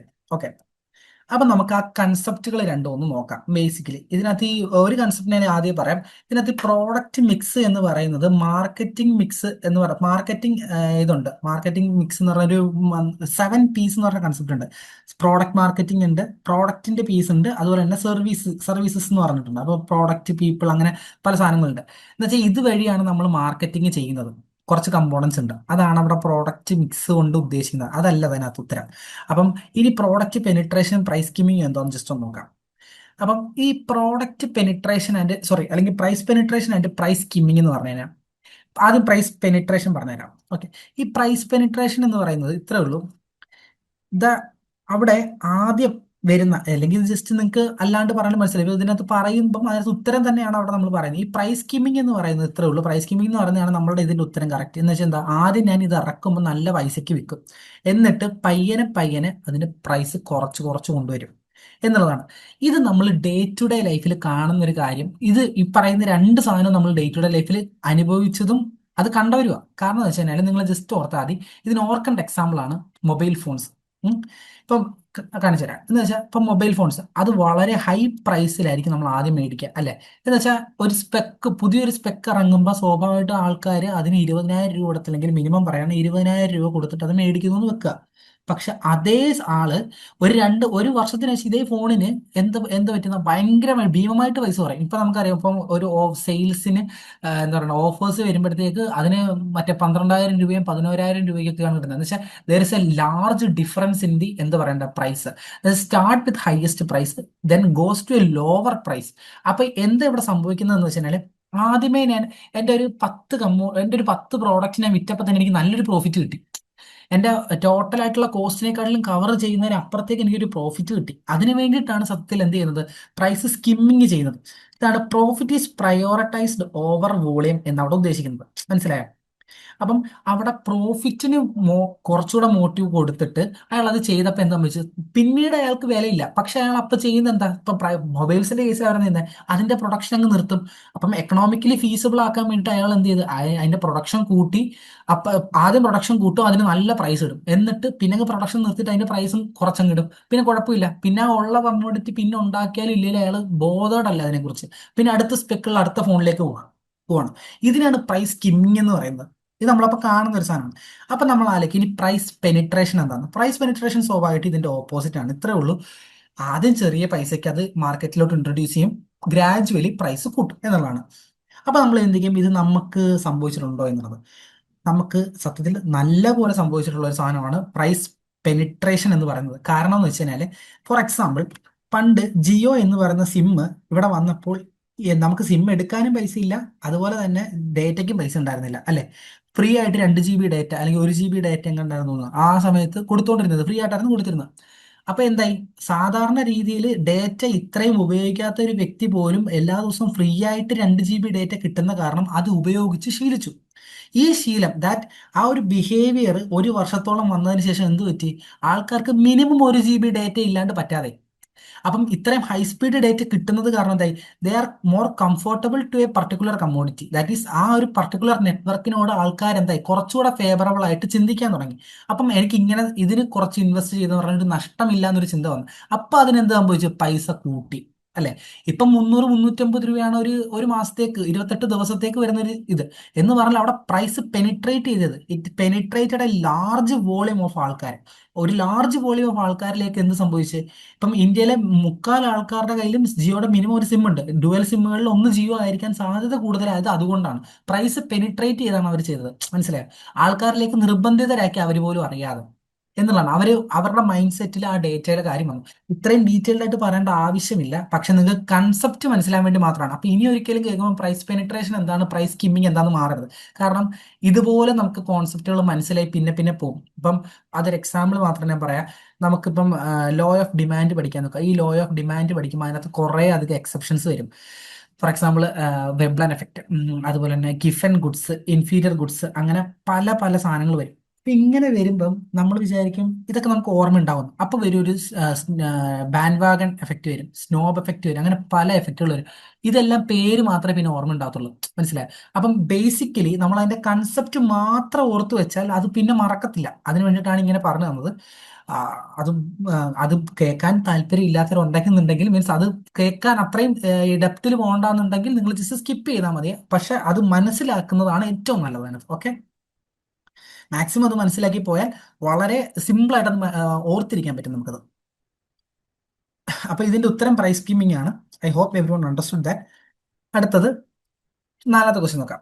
ഇത് സത്യത്തിൽ വളരെ സിമ്പിൾ ആയിട്ടുള്ള ഒരു ക്വസ്റ്റ്യൻ ആണ്. മാർജിനൽ കോസ്റ്റ് ഈക്വൽസ് എന്താണെന്നുള്ള, change in total cost by change in output ആണോ, change in total variable cost by change in output ആണോ, അതോ ബോത്ത് ആണോ, നൺ ഓഫ് ദീസ് ആണോ എന്നുള്ളതാണ്. ഈ ക്വസ്റ്റ്യൻ ഇടാൻ ഒരു കാരണമുണ്ട്. എന്താ വെച്ചാൽ ഇതിൽ സിമ്പിൾ ആയിട്ടൊരു കൺസെപ്റ്റ് എന്താ, മാർജിനൽ കോസ്റ്റ് എന്താണെന്ന് പറഞ്ഞു കഴിഞ്ഞാൽ പിന്നെ ബാക്കിയെല്ലാം സിമ്പിൾ അതിനകത്ത് അല്ലെ. മാർജിനൽ കോസ്റ്റ് എന്ന് പറഞ്ഞാൽ എന്താ, ഒരു അഡീഷണൽ ഒരു യൂണിറ്റ് ഒരു പ്രോഡക്റ്റ് ഉണ്ടാക്കാനായിട്ട് വരുന്ന അഡീഷണൽ കോസ്റ്റ് ആണ്, അതാണ് മാർജിനൽ കോസ്റ്റ്. അഡീഷണൽ ഒരു യൂണിറ്റ് പ്രൊഡ്യൂസ് ചെയ്യാൻ വരുന്ന അഡീഷണൽ കോസ്റ്റ് ആണ് മാർജിനൽ കോസ്റ്റ്. കോസ്റ്റ് അല്ല, അഡീഷണൽ കോസ്റ്റ് ആണ്, അത് നിങ്ങൾ ഓർക്കണം. അഡീഷണൽ ആയിട്ട് വരുന്ന കോസ്റ്റ് ആണ് മാർജിനൽ കോസ്റ്റ്. ഓക്കെ, അപ്പൊ ബേസിക് കൺസെപ്റ്റിൽ നമ്മൾ പറയുമ്പോൾ ഇതിനകത്ത് എന്താ, അഡീഷണൽ ആയിട്ട് വരുന്ന കോസ്റ്റ് എന്താ സത്യത്തിൽ, ഈ കോസ്റ്റ് എന്ന് പറയുന്ന സത്യത്തിൽ രണ്ടെണ്ണം ഉണ്ട്. ഒന്ന് എന്താ, TFC, that is total fixed കോസ്റ്റും ടോട്ടൽ വേരിയബിൾ കോസ്റ്റും. ഓക്കെ, അപ്പം ഈ ടോട്ടൽ ഫിക്സഡ് കോസ്റ്റ് സത്യത്തിൽ മാറില്ല. അത് നിങ്ങൾ ഓർക്കേണ്ടത് ഇങ്ങനെയാ, ഒരു പർട്ടിക്കുലർ എന്റർപ്രൈസ് തുടങ്ങുമ്പം അല്ലെങ്കിൽ ഒരു ഫേം തുടങ്ങുമ്പം അയാൾക്ക് മിനിമം വേണ്ട കുറച്ച് ഫിക്സഡ് കോസ്റ്റുകൾ ഉണ്ടാവും. അതെല്ലാം ആദ്യം തന്നെ അയാൾ ചെയ്തു വെക്കും. പിന്നീട് അയാൾക്ക് ഫിക്സഡ് കോസ്റ്റുകൾ വരില്ല. ലാൻഡ് ആയിക്കോട്ടെ, ബിൽഡിംഗ് ആയിക്കോട്ടെ, മെഷീനറി ആയിക്കോട്ടെ, എന്താണെങ്കിലും അതൊരു ഫിക്സഡ് കോസ്റ്റ് ആണ്. അപ്പൊ അതിന് പിന്നെ ഒരു കോസ്റ്റ് വരില്ല. അപ്പം അതിന് കോസ്റ്റ് വരണമെന്നുണ്ടെങ്കിൽ അയാളുടെ സ്കെയിൽ കൂട്ടണം. സ്കെയിൽ കൂട്ടുക വെച്ചാൽ പ്രൊഡക്ഷൻ ആ മെഷീനറിക്കും ബിൽഡിങ്ങിനും ലാൻഡിനും താങ്ങാൻ പറ്റാത്ത രീതിയിൽ അപ്പുറത്തേക്ക് കൊണ്ടുപോകുമ്പോഴാണ് അയാൾക്ക് ഒന്നെങ്കിൽ ബിൽഡിംഗ് കുറച്ചുകൂടെ വിപുലീകരിക്കേണ്ടി വരും, അല്ലെങ്കിൽ മെഷീൻസ് കൂടുതൽ മേടിക്കേണ്ടി വരും. ഇങ്ങനെ വരുന്നത് അപ്പം മാത്രമാണ് TFC, that is total fixed കോസ്റ്റിന് മാറ്റം വരുന്നത്. അപ്പൊ ജനറൽ കേസിൽ TFC കോൺസ്റ്റന്റ് ആണ്. ഓക്കെ, അപ്പം ഇനി പറയാൻ പോകുന്ന ഓർക്കണം. ഇനി ടോട്ടൽ വേരിയബിൾ കോസ്റ്റ് എന്ന് പറയുന്നതാണ് തരത്തിൽ റോ മെറ്റീരിയൽസിനൊക്കെ വരുന്ന കോസ്റ്റ്. അപ്പം ഇതെന്ന് പറഞ്ഞാൽ ഇപ്പൊ ഇലക്ട്രിസിറ്റി എന്ത് ചാർജസ് ആയിക്കോട്ടെ അതെല്ലാം വരുന്നതെല്ലാം എന്താ, ടോട്ടൽ വേരിയബിൾ കോസ്റ്റ് ആണ്. അപ്പൊ ഈ ടോട്ടൽ വേരിയബിൾ കോസ്റ്റിനാണ് ഇവിടെ മാറ്റം വരുന്നത് എന്നുള്ളത് നമുക്ക് മനസ്സിലായി അല്ലേ. കാരണം ടോട്ടൽ വേരിയബിൾ കോസ്റ്റ് തന്നെയല്ലേ വേരിയബിൾ കോസ്റ്റ് അല്ലേ മാർജിനൽ കോസ്റ്റ് എന്ന് വെച്ചാൽ, ഞാൻ അഡീഷണൽ ആയിട്ട് ഒരു ഔട്ട്പുട്ട് പ്രൊഡ്യൂസ് ചെയ്യണമെങ്കിൽ എനിക്ക് ഫിക്സഡ് കോസ്റ്റിന് ഒരു മാറ്റമില്ല. അവിടെ മാറ്റം വരുന്നത് ഇതിനാ, ടോട്ടൽ വേരിയബിൾ കോസ്റ്റിനാണ് അല്ലേ. അപ്പൊ ഈ ടോട്ടൽ വേരിയബിൾ കോസ്റ്റിന് വരുന്ന മാറ്റവും ഒരു യൂണിറ്റ് ഔട്ട്പുട്ട് വരുന്നത്, അപ്പൊ എന്തായിരിക്കും ഉത്തരം, ടോട്ടൽ വേരിയബിൾ കോസ്റ്റിന് വരുന്ന ഇതായിരിക്കണം അതിന്റെ ഉത്തരം അല്ലേ. പക്ഷേ നമ്മൾ ഓർക്കേണ്ടത് ടോട്ടൽ കോസ്റ്റ് അതിനകത്ത് TFC വരുന്നില്ല എന്നാണ് അതിന്റെ അർത്ഥം. ഈ TFC വരുന്നില്ല എന്ന് പറഞ്ഞുകൊണ്ട് TCയുടെ ഈ ഇക്വേഷൻ തെറ്റാകുന്നില്ല. കാരണം എന്താണെന്നറിയോ, ഈ delta TC by delta Y എന്ന് പറയുന്ന കോൺസെപ്റ്റില് അത് TFC പ്ലസ് TVC എന്ന് പറയുന്നതാണല്ലോ ഡെൽറ്റ. ഇപ്പൊ ഈ ടോട്ടൽ കോസ്റ്റ് അവിടെ ഫിക്സഡ് കോസ്റ്റിന് ചേഞ്ച് ഇല്ല, അതുകൊണ്ട് തന്നെ അത് സീറോ ആയി മാറുകയാണ്. അപ്പം ഈ ഡെൽറ്റ TC എന്ന് പറയുന്നത് ഡെൽറ്റ TVC ആയിട്ട് ഈക്വൽ ആവും. മനസ്സിലായോ? Change in total cost is change in total variable cost. അതുകൊണ്ട് തന്നെ നമ്മളിത് ബോത്ത് ആണ് ഉത്തരം. കാരണം ഇതിനകത്ത് കറക്റ്റ് ഉത്തരം എന്ന് പറയുമ്പോൾ ബി ആണ്, പക്ഷെ സിയും എയും അതിനകത്ത് ഉത്തരമാണ്. അതുകൊണ്ട് തന്നെ എന്ത് സംഭവിക്കും? ബി ആണ് അതിന്റെ കറക്റ്റ് ഉത്തരം. അപ്പം ശ്രദ്ധിച്ചാൽ മതി, സംഭവം വളരെ സിമ്പിൾ ആണ്, അറിയാവുന്നവരുണ്ടാവും. പക്ഷേ ഇത് ഓർത്തില്ല എന്നുണ്ടെങ്കിൽ നമ്മൾ പെട്ടെന്ന് കയറിയിട്ട് നമ്മൾ പെട്ടെന്ന് തീർത്തിക്കും, ഇതിന്റെ ഉത്തരത്തില്ല, change in total variable cost അല്ലേ ഉള്ളൂ. അപ്പം മാർജിനൽ കോസ്റ്റ് ചിന്തിക്കുമ്പോൾ നമ്മൾ ആദ്യം ബേസിക്കലി ഓർക്കുന്നത് ഓക്കെ വേരിയബിൾ കോസ്റ്റിന് മാറ്റം വന്നാൽ മാത്രമേ ഉള്ളൂ, ആൾക്കാരും ഫിക്സഡ് കോസ്റ്റിന് മാറ്റില്ല. അപ്പൊ ഫിക്സഡ് കോസ്റ്റ് ഉണ്ടായിട്ടല്ലേ ടോട്ടൽ കോസ്റ്റ് വരുന്നത് എന്ന് ആലോചിച്ച് അതിനകത്ത് തെറ്റും. അപ്പൊ ടോട്ടൽ കോസ്റ്റ് എന്ന് പറഞ്ഞാൽ ഫിക്സഡ് കോസ്റ്റ് ആഡ് ചെയ്യുന്നെങ്കിലും അഡീഷണൽ കോസ്റ്റ് കാരണമാണ് ആ അഡീഷണൽ എന്താ പറയണ്ടേ ഔട്ട്പുട്ട് ഉണ്ടാകുമ്പോൾ അഡീഷണൽ കോസ്റ്റ് വരുന്നത്. ആ അഡീഷണൽ കോസ്റ്റ് ആണ് നമ്മളവിടെ വ്യത്യാസം വരുന്നത്. അഡീഷണൽ ആയിട്ട് ഫിക്സഡ് കോസ്റ്റിന് മാറ്റം വരുന്നില്ല എന്നുള്ളതാണ്. അപ്പൊ അതാണ് അവിടെ ചിന്തിക്കേണ്ടത്. അത് പറഞ്ഞ് ഞാൻ കുളവാക്കുന്നില്ല, നിങ്ങൾക്ക് അത് മനസ്സിലാവാൻ വേണ്ടിയിട്ട് അത് പറഞ്ഞു എന്നുള്ളത്. ഓക്കെ, സോ അഞ്ചാമത്തെ question, demand and pricing for the products in monopolistic competition. നമ്മുടെ പ്രീവിയസ് ഇയേഴ്സ് ക്വസ്റ്റ്യനിൽ ഏറ്റവും കൂടുതൽ കവർ ചെയ്ത് ചോദിക്കുന്ന ഒരു ടോപ്പിക്കാണ് മാർക്കറ്റ് സ്ട്രക്ചർ എന്ന് പറയുന്നത്. ഈ മോണോപ്പൊളി എന്താണ്, ഒളിഗോപ്പൊളി എന്താണ്, മോണോപോളിസ്റ്റിക് കോമ്പറ്റീഷൻ എന്താണ്, അതുപോലെ തന്നെ പെർഫെക്റ്റ് കോമ്പറ്റീഷൻ എന്താണ്. ഇത് വളരെ ഡീറ്റെയിൽഡ് ആയിട്ട് നമ്മൾ ക്ലാസ്സുകളിൽ എടുക്കുന്ന ഒരു കാര്യമാണ്. കാരണം വെച്ചാൽ വളരെ ഇമ്പോർട്ടൻ്റ് ആണ്. അതിലുപരി അതിനകത്ത് ഒരൊറ്റ കൺസെപ്റ്റ് പഠിച്ചാൽ തന്നെ എല്ലാത്തരം കിട്ടുകയും ചെയ്യും. കുറച്ച് കൺസെപ്റ്റുകൾ ഉണ്ട് അതിനകത്ത്. അപ്പൊ എല്ലാ പർട്ടിക്കുലർ കോമ്പറ്റീഷനുകളിലും പല സ്പെക്യുലർ ഫീച്ചേഴ്സ് ഉണ്ട്. അതെന്തൊക്കെയാണെന്ന് മാത്രം പഠിച്ചാൽ മതി, അപ്പൊ തന്നെ നമുക്ക് കവേർഡ് ആവും. അപ്പൊ ഞാനിപ്പോ ഡീറ്റെയിൽഡ് ആയിട്ട് ഓരോന്ന് പറയല്ല, ജസ്റ്റ് ഒന്നൊരു ബ്രീഫ് ഐഡിയ ഞാൻ തരാം. ഇവർ ചോദിച്ചേക്കുന്നത് demand and pricing for the products in monopolistic competition എങ്ങനെയാണെന്ന്. ഡിമാൻഡ് ഇൻഇലാസ്റ്റിക് ആണോ ഹൈലി ഇലാസ്റ്റിക് ആണോ എന്നുള്ളതാണ് ഒരു ചോദ്യം. രണ്ടാമത്തെ ചോദ്യം എന്താ, പ്രൈസ് ടേക്കർ ആണോ പ്രൈസ് മേക്കർ ആണോ എന്നുള്ളത്. അപ്പം ഇനി എന്താണ് ഇൻഇലാസ്റ്റിസിറ്റി ഇലാസ്റ്റിസിറ്റി എന്ന് മനസ്സിലാക്കണം. അപ്പം ഞാനൊരു സിമ്പിൾ ഒരു എക്സാമ്പിൾ പറയാം. നമുക്ക് എല്ലാവർക്കും അറിയുന്ന ഇലാസ്റ്റിക് നേച്ചറുള്ള ഒരു സാധനമാണ് റബ്ബർ ബാൻഡ് അല്ലേ. റബ്ബർ ബാൻഡിന് നല്ല ഇലാസ്റ്റിസിറ്റി ഉണ്ടാവാം, ഉണ്ടാവാതിരിക്കാം. കട്ടി കൂടുവാണെങ്കിൽ ഇലാസ്റ്റിസിറ്റി കുറയില്ലേ. അപ്പം എന്ന് വെച്ചാൽ ഇത്ര ചിന്തിച്ചാൽ മതി, റബ്ബർ ബാൻഡിൽ ഒരു ഫോഴ്സ്, ചെറിയൊരു ഫോഴ്സ് ഞാൻ കൊടുക്കുമ്പോൾ തന്നെ അത് വലിയുന്നുണ്ട് എന്ന് വിചാരിക്കുക. എന്ന് പറഞ്ഞാൽ അത് ഹൈലി ഇലാസ്റ്റിക് ആണ് അല്ലെ. ഇനി ഞാൻ നല്ലൊരു ഫോഴ്സ് കൊടുത്തിട്ട്, അല്ലെങ്കിൽ ചെറിയൊരു ഫോഴ്സ് പോട്ടെ, നല്ലൊരു ഫോഴ്സ് കൊടുത്തിട്ട് അതിനകത്ത് വലിയ മാറ്റമൊന്നും വരുന്നില്ല എന്നുണ്ടെങ്കിൽ എന്താണ്, ഹൈലി ഇൻഇലാസ്റ്റിക് ആണ്. ഞാൻ എത്ര ഫോഴ്സ് കൊടുത്തിട്ടും മാറുന്നില്ല എന്നുണ്ടെങ്കിൽ അത് പെർഫെക്റ്റ്ലി ഇൻഇലാസ്റ്റിക് ആണ്. ഓക്കെ, അതാണ് അതിന്റെ ബേസിക് കൺസെപ്റ്റ്. അപ്പൊ ഇവിടെ ചിന്തിക്കേണ്ടത്, ഈ ഫോഴ്സ് എന്ന് പറയുന്ന സാധനം നമ്മൾ ഇവിടുത്തെ പ്രൈസ് ആണ്. പ്രൈസ് ഓഫ് ദി കമ്മോഡിറ്റി ആണ് ഇവിടുത്തെ ഫോഴ്സ്. എന്ന് വെച്ചാൽ ഒരു ചെറിയ ചേഞ്ച് ഇൻ പ്രൈസ് ഉണ്ടാകുമ്പോൾ തന്നെ, വളരെ വ്യത്യാസം വരികയാണ്. എന്തിലേക്ക്? ഡിമാൻഡ്, ക്വാണ്ടിറ്റി ഡിമാൻഡഡിൽ ഭയങ്കര മാറ്റം വരികയാണ്. ഇവിടെ ഞാനിപ്പോൾ ഡിമാൻഡ് എന്ന് ഉപയോഗിച്ചു എന്നുള്ളതേ ഉള്ളൂ, ക്വസ്റ്റ്യനിൽ ഡിമാൻഡ് ആയതുകൊണ്ട്.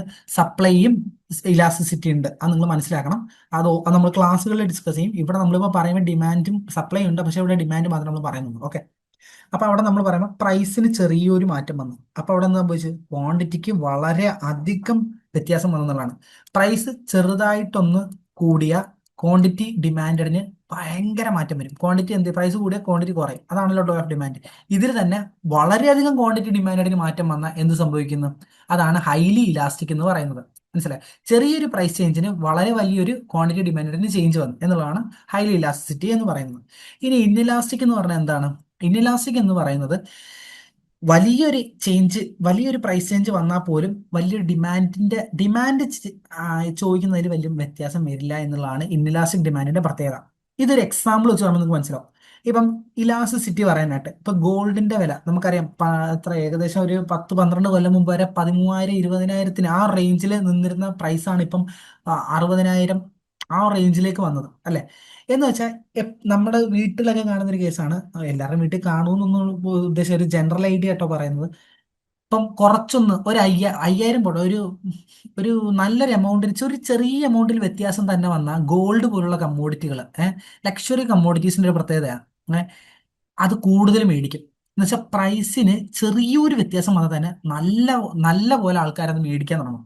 അത് ഗോൾഡ് ഹൈലി ഇലാസ്റ്റിക് കമ്മോഡിറ്റിയാണ്. അതുകൊണ്ട്, കാരണം കുറച്ച് പൈസ കുറഞ്ഞിരിക്കുന്ന നമുക്ക് മേടിച്ചു കഴിഞ്ഞാൽ കയ്യിൽ മേടിച്ചിട്ടേക്കാം എന്ന് നമ്മൾ പറയുന്നത് കേൾക്കുന്നുണ്ട്. അപ്പം നമ്മൾ കുറച്ചൊന്ന് പൈസ പറഞ്ഞു കഴിഞ്ഞാൽ നമ്മൾ വിചാരിക്കും എന്നാൽ പിന്നെ കുറച്ച് ഗോൾഡ് അങ്ങ് മേടിച്ചിട്ട് ഗോൾഡിൽ ഇൻവെസ്റ്റ് ചെയ്യാം എന്ന് പറയും, എന്നാണ് പറയുന്നത്. അതേ സമയത്ത് നമ്മൾ വീട്ടിലെ അരി ആഹാരങ്ങളോ അങ്ങനത്തെ ഒരു സാധനമോ, അല്ലെങ്കിൽ ഏറ്റവും ഇമ്പോർട്ടൻറ്റ് എക്സാമ്പിൾ ആണ് ലൈഫ് സേവിങ് ഡ്രഗ്സുകളായിട്ടുള്ള ഇൻസുലിൻ പോലുള്ള അല്ലെങ്കിൽ അങ്ങനത്തെ സാധനങ്ങൾ, അതിന് ഇനി എത്ര വില കൂടിയാലും നമ്മൾ മേടിക്കാതിരിക്കുന്നുണ്ടോ? ഇല്ല, മേടിക്കാതിരിക്കത്തില്ല.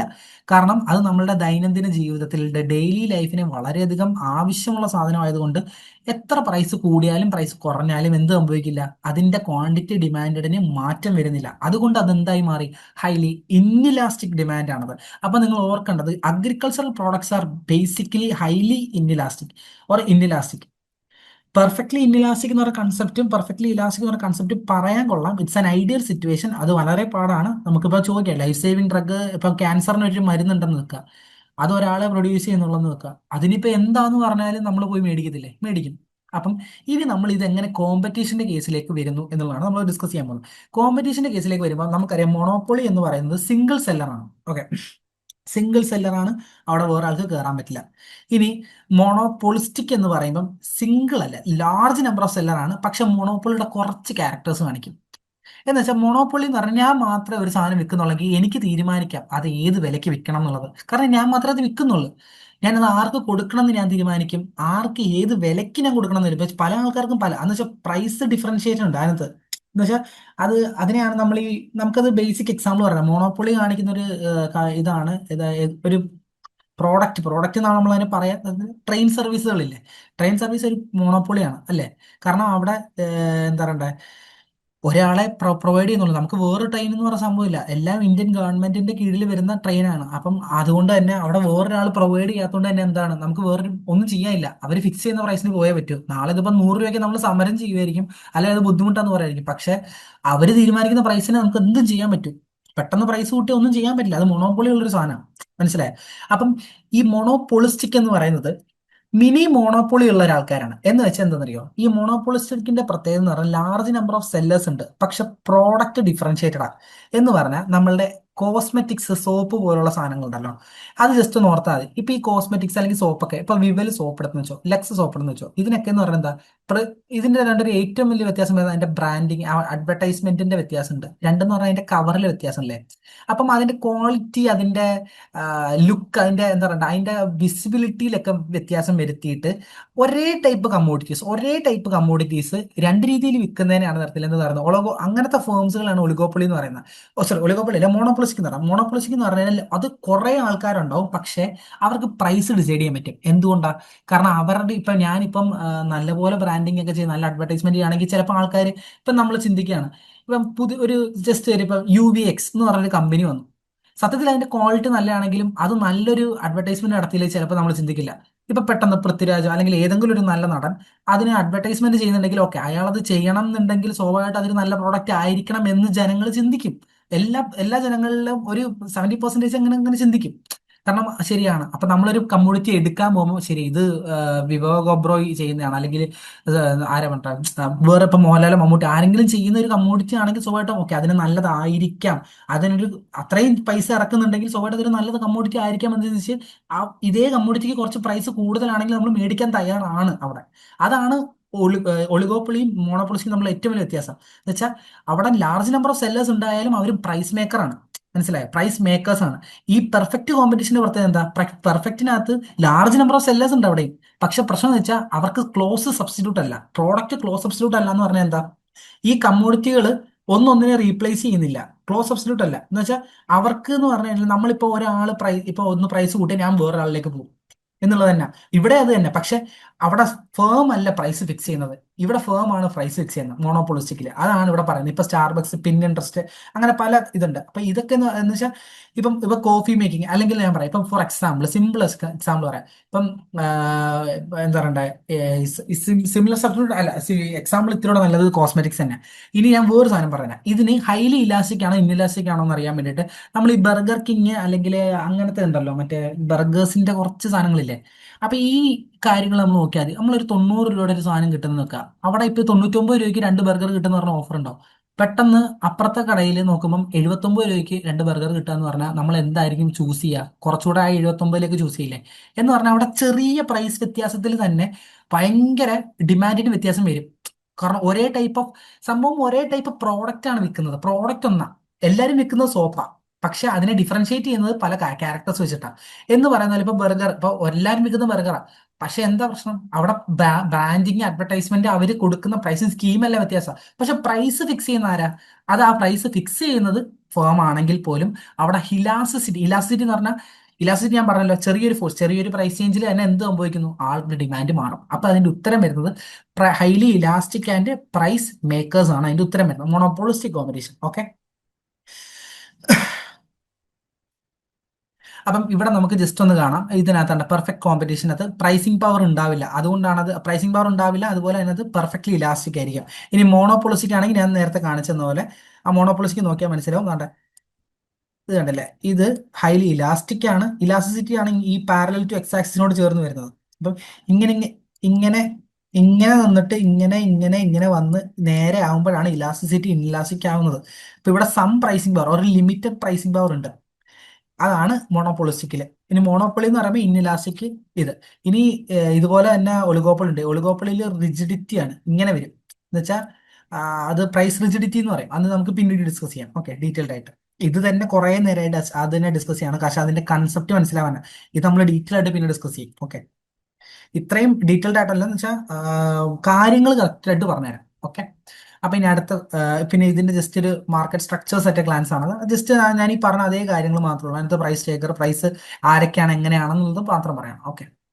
ഇനി cost that vary directly with level of output, അത് TFC ആണോ, ഇംപ്ലിസിറ്റ് ആണോ, TVC ആണോ, എക്സ്പ്ലിസിറ്റ് ആണോ?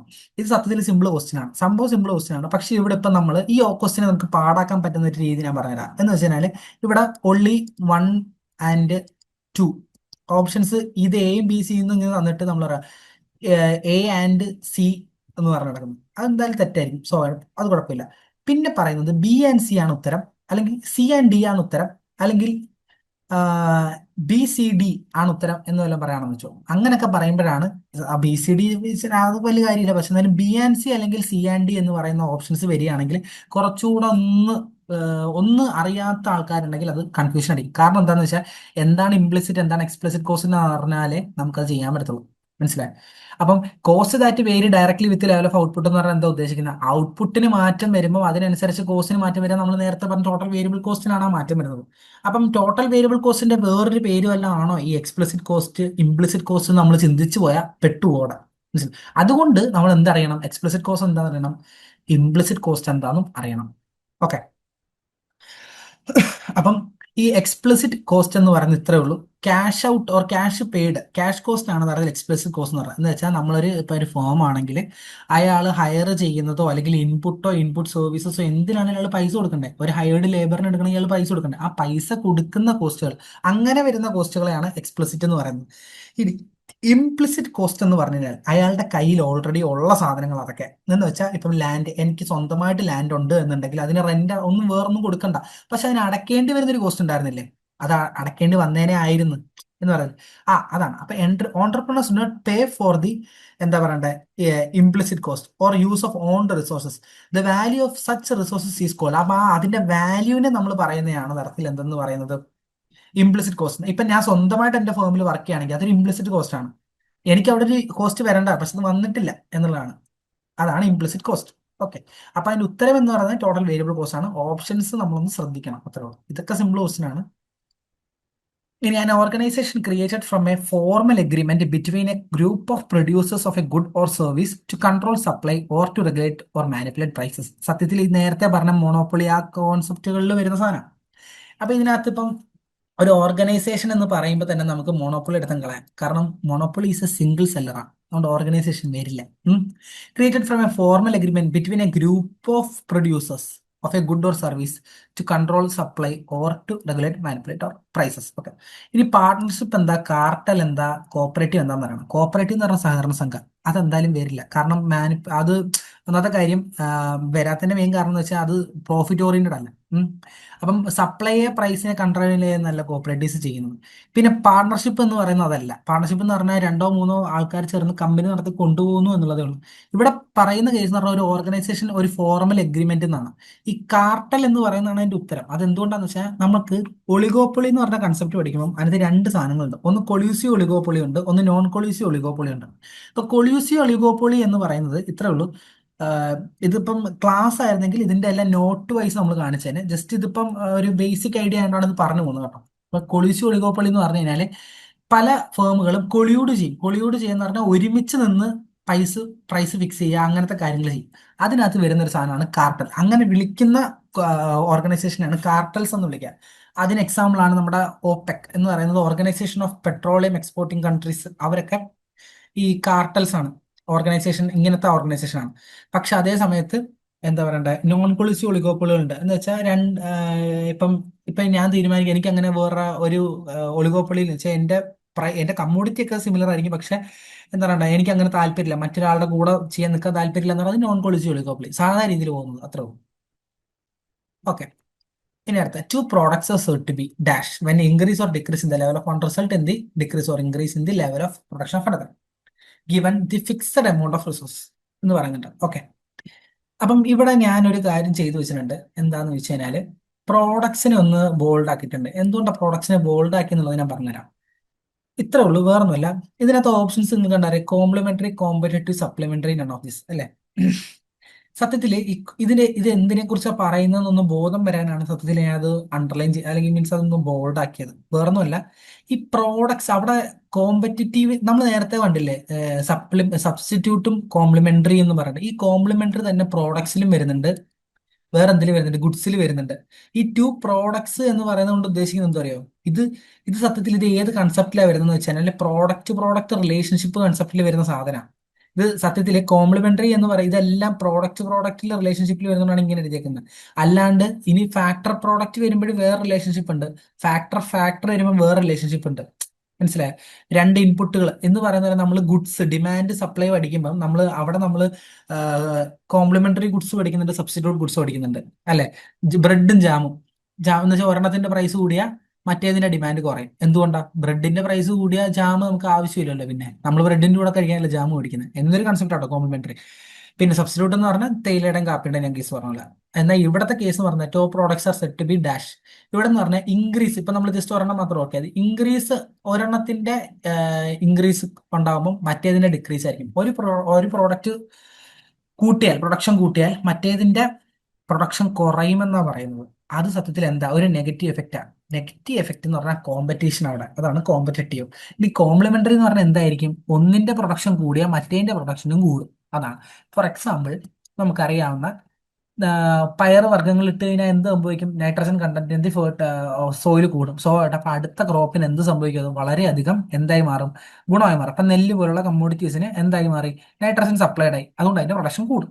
പിന്നെ സപ്ലിമെന്ററി എന്ന് പറഞ്ഞാൽ ഒരു ബന്ധം ഇല്ലാത്ത രണ്ട് പ്രോഡക്ട്സ്, ഇപ്പൊ ഡയറി, പിഗറി യൂണിറ്റ് എന്നൊക്കെ, ഒന്നിന്റെ പ്രൊഡക്ഷനെ മറ്റൊന്ന് അഫക്റ്റ് ചെയ്യുന്നതേ ഇല്ല, അതാണ് സപ്ലിമെന്ററി. അപ്പൊ ഇതിന്റെ ഉത്തരം എന്ന് പറയുന്നത് കോമ്പറ്റിറ്റീവ് ആണ്. ഇതിനൊക്കെ പ്രത്യേകം ഗ്രാഫ് ഉണ്ട്.